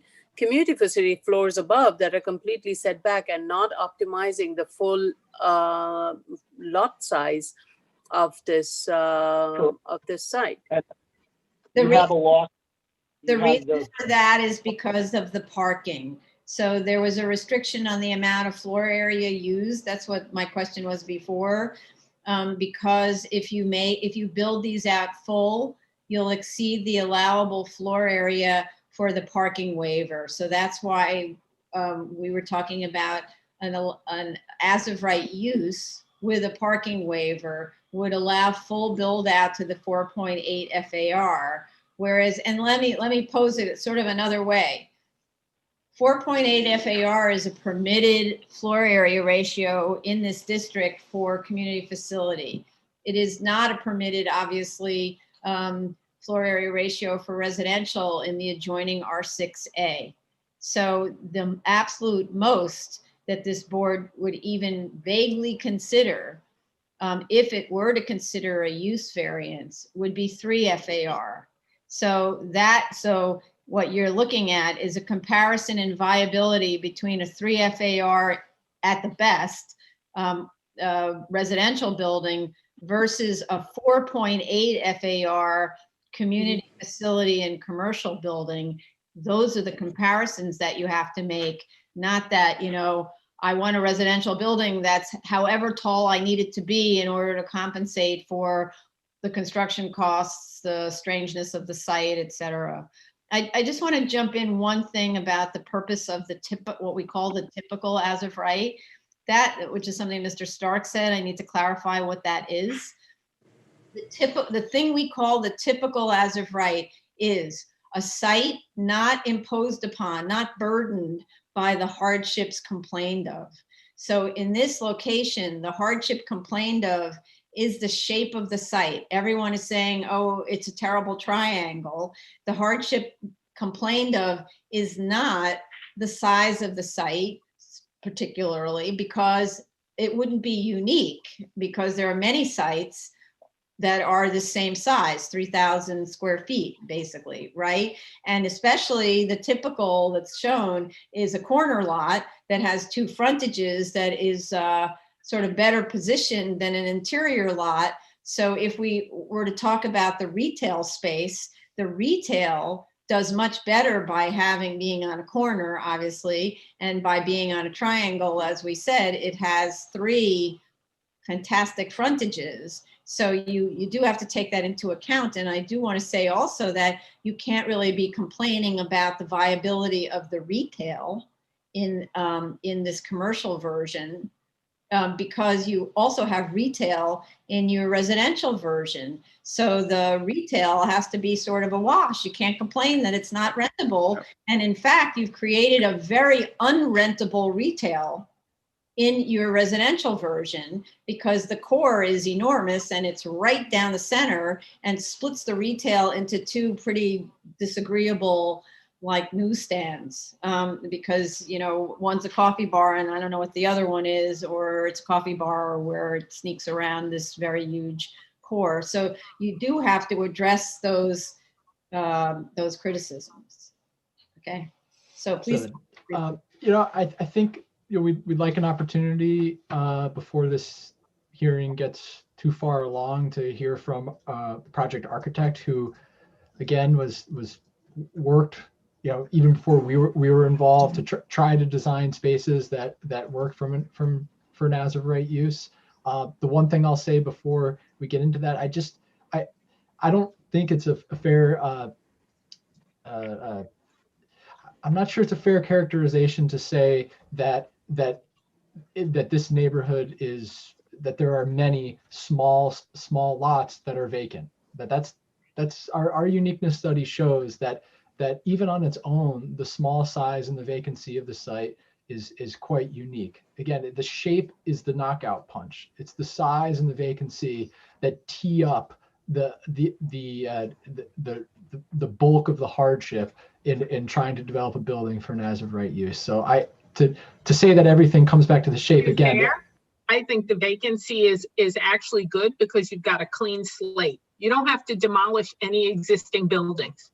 You don't have to deal with any of the fallout from that. You've literally got a nice blank slate to build upon. So I don't really agree with you. Okay. And if we go back to the Avenue Z case, that was a completely unbuildable site because of the setback requirements. It had front yard requirements all the way around, and it only allowed for basically a park bench. So that's kind of what we're comparing it to. The park bench version on a much larger site because of setback requirements versus this, where your main constraint seems to be parking. I think comparing our site to an 8,000 square foot lot is problematic. And in a follow-up submission, we can really explain how the greater efficiency in our what's on the record already kind of explains about how once you start to increase the size of a lot, the inelastic nature of the building core stays the same. The resulting as of right spaces can be quite great. I took a look at that site. I understand pretty clearly why they came to the board seeking a commercial use waiver. There's not a lot of commercial in the surrounding area, and it's frankly not even that much of a triangle. It kind of narrows a little bit. It was the reverse. They put their building core No. and they have two 4,000 square foot commercial spaces. It's actually kind of wonderful. We have a 2,900 square foot site with the same size core. It's far more inefficient. In a follow-up submission, we will gladly explain why the Avenue Z site is not a really a great comparison. But I'm not an architect. There are other people on this hearing who are, including the chair and including some wonderful architects who we worked with on this project. And so I do want to turn it over to Ed Mills, who has some comment he'd like to make. Ed, are you there? Ed, yes. Sworn in. Ms. Matias, may you please swear in Mr. Mills? Sure. He wasn't sworn in already? No, I was at a job site. Oh, okay. I do have a little work left. Do you affirm to tell the truth? Yes, I do. Do you affirm to tell you have to wait for me to finish. Do you affirm to tell the truth, the whole truth, and nothing but the truth in your testimony before this board to respond honestly to board member questions? Oh, yes. Yes. Okay, please state your name for the record and proceed. Edward I. Mills. Oh, hello? Yep, we hear you. Okay. Okay. There's a couple issues that I want to point out. One of the commissioners said this was not a good site for residential. It is a great site for residential because you have 3 different apartments on each floor that have 2 windows on the living room sides. So that makes it a great residential site. Number 2, I think the commission owes it to the city to build this building 5 or 6 stories because the street wall is important. And right now, if you go to Google Maps and look at this intersection, this site needs this building to be complete. And it should not be chopped in 2 little pieces. All you have to do is look at 2 important buildings in the city, the Flatiron Building, and it's a building on Broome and 6th Avenue that do a beautiful job. And for urban listic values, it's very important for you to pass this because it's gonna help this part of Brooklyn. All you have to do, there's a new book out called Space in Any Space by Steve and Barbara Peterson. Look at that book and you'll see how important it is to fill in this site with a street wall and not keep it two-story space, which would not help this particular site. But that's not the scope of our analysis, unfortunately. It's not limited only to the context of the site in terms of architectural. We have 5 findings we have to make. That's not architecture, that's urban design. Or even urban planning and urban design. That's not one of, that's not all of our 5 findings. It's not character alone. It should be one of your findings, however. Ed. I'm very helpful. So I'm sorry, but Mr. Mills, you're not maybe familiar with how the variance process works. We have 5 findings, and the one that we're trying to get over is the so there needs to be a unique physical condition. Okay, so it's a triangular site that's pretty unique that poses a hardship, right? And so the hardship that we're looking at first, right? And so your efficiency analysis, we looked at very carefully, and you missed the beginning of this because you were at a job site. So the efficiency analysis was actually really helpful because what it did was it showed us what's inefficient about the site and compared the loss factor for the offices to the residential. And the loss factor for the offices, we saw, okay, you calculated it at 25%. And as Commissioner Sheta said earlier, you missed this. He said, okay, so 25% might indicate that you're entitled to some kind of a waiver that's closer to sort of a range like that. Then the other part of your efficiency analysis said the amount of curtain wall and so on that's necessary because you have all of those 3 exposed sides creates a cost premium as compared to your rectangular site of something in the 260 to 350, I don't remember why there was a range, but anyway, range. And so now we're just looking at some $350,000 that needs to be compensated, arguably, by a variance. So this, as I said to Mr. Cavorti earlier, this is not a rezoning where you're at city planning, and city planning looks at the neighborhood issues and whether extending the zoning district boundary over a little bit makes sense in terms of the general urban planning conditions. We're looking at the findings of a variance that are very, very specific, and we're limited to granting a waiver that is consistent and connected to the scope of the, as you say, inefficiency, the scope of the burden. So if we just look at the burden being 360,000, we're like, well, that certainly doesn't get you anywhere near 5.8 FAR. And the other thing we look at is neighborhood character, and that the idea that the recipient of a variance doesn't come out better off than everybody else in the neighborhood. So in this neighborhood, the closest residential is an R6A with a 3 FAR. So the absolute maximum residential building that the board would consider would not give more than what everyone else in the neighborhood gets, which is 3 FAR. So, so now you're talking about a much smaller building, and then unless you pack it tighter, does not rise to the street wall height. And the Peterson book notwithstanding, they were my teachers. I know. Do you have the book? I don't, but I looked it up, so I'll look at it later. But we all know about street wall continuity. It's in the zoning resolution, all of that stuff, right? We all know about street wall continuity, but to the extent that we don't have the authority to grant waivers beyond what is what's considered the minimum variance to afford relief, and your team is the one that tells us how much relief is needed, we can't get you to that 6 6-story street wall or 5-story street wall, right? But maybe a mixed use could, because then you're doing a combination of community facility and commercial. You could actually build your ideal infill building using the as of right use and a waiver from us for parking, so that you're not, because what you've done is you've cut the building back at the top 2 floors because you don't want to trigger additional parking requirement. So in your as of right. So if we gave you a waiver on parking, you could build to the full 4.8 and you get a street wall building. And then there was a recommendation that maybe it sets back at some point so it's not so bulky. So, well, but setting back on this site, wait a minute, that would be a mistake.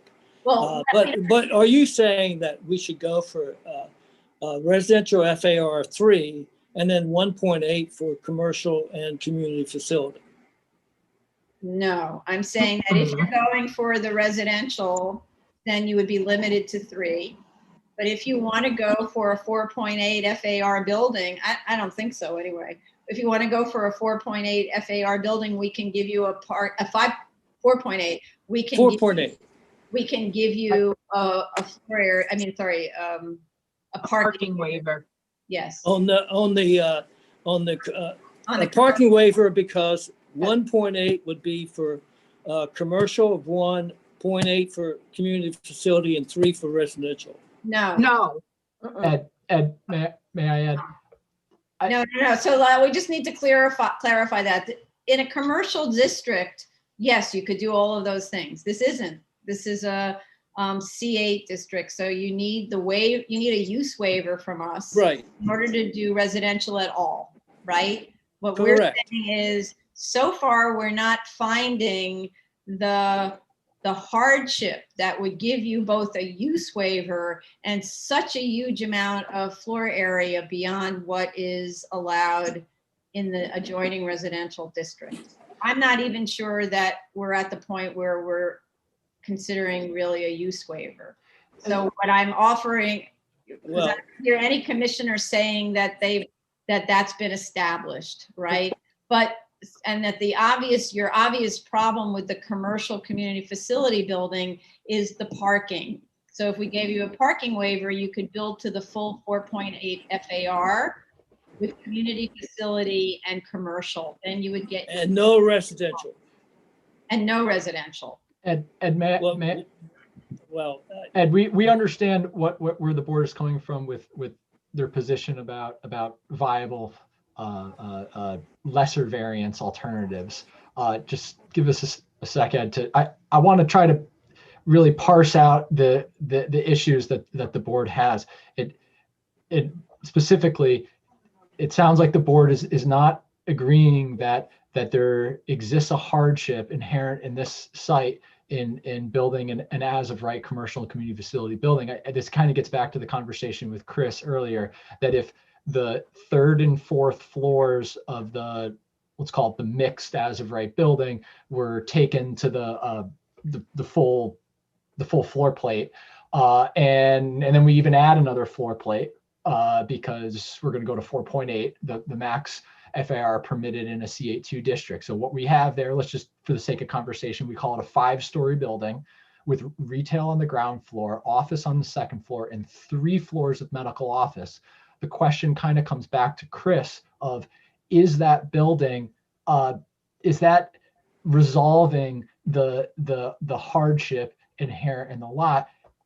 Based on all the work that I've done with this applicant team, the answer is no. That building 3, having basically the same as of right building that's already hypothetical as of right building that's already been submitted into the record, the mixed building, and just making it a 5-story building with 3 full floors of community facility. I mean, I could say right now, is Chris, is it a viable, Commissioner Shanda?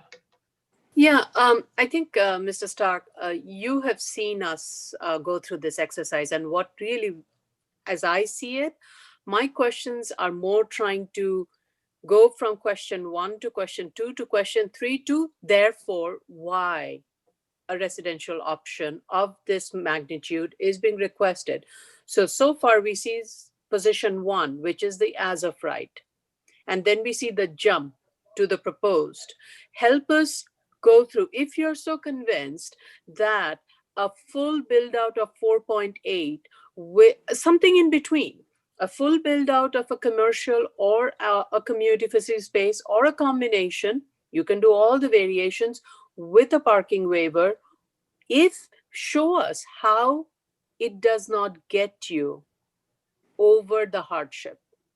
And if you're able to prove that, then go to the next thing. Therefore, we are proposing this response. But do hear it from us that we are saying that 5.8 is not something we think is 4.8. reasonable for that site. 4.8.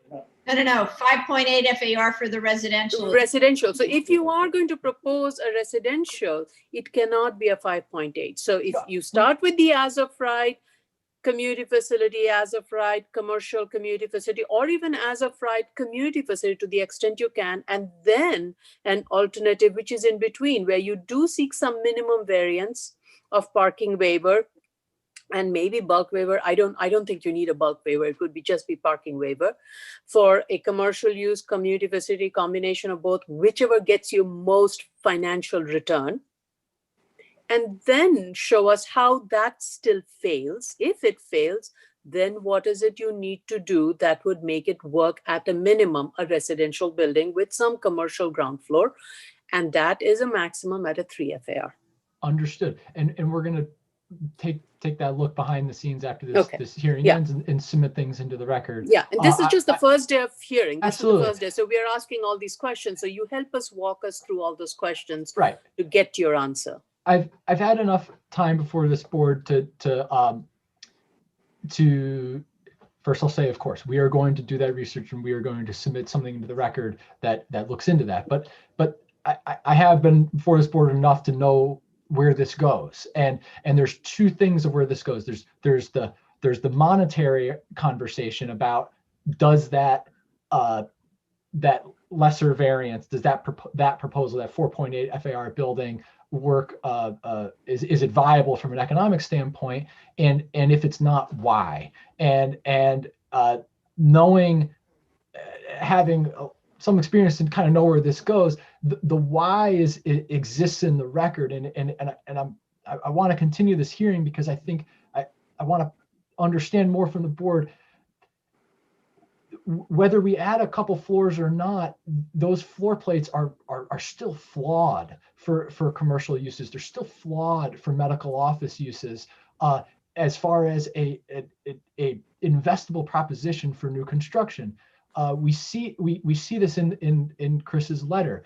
The market for these. Mr. Stark, it's 10 minutes to 2. We've heard this argument already. We need to close and go to or not close, we need to move on from this morning hearing and move into the afternoon hearings.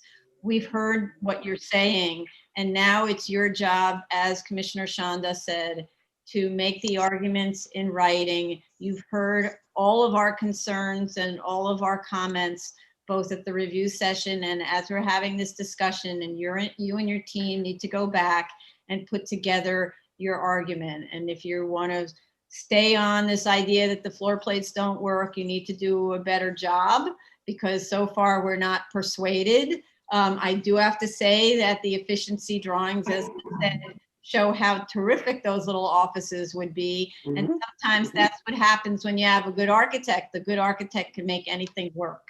So that's where we are. So I would like to ask, we're going to go to the public now quickly. 2019 95 BZ, 19 Maspeth Avenue, Queens, Brooklyn. And the call. Yeah, and go ahead. You want to do the call? Call-in number is 646-558-8656. Zoom webinar ID number is 955-9716-7738. Passcode is 502895. And if you're in Zoom already, it's *9 to raise your hand. Or raise your hand, but there's actually nobody on the Zoom call. So while I'm waiting to see whether anyone is calling in, Mr. Stark and team, you need to tell us how much time you need to reform your argument and respond to all of the board's concerns. And I remind you, you need to listen again to the review session and this hearing, take copious notes, and make sure that every single comment from the board is responded to, okay? So how much time? 12th.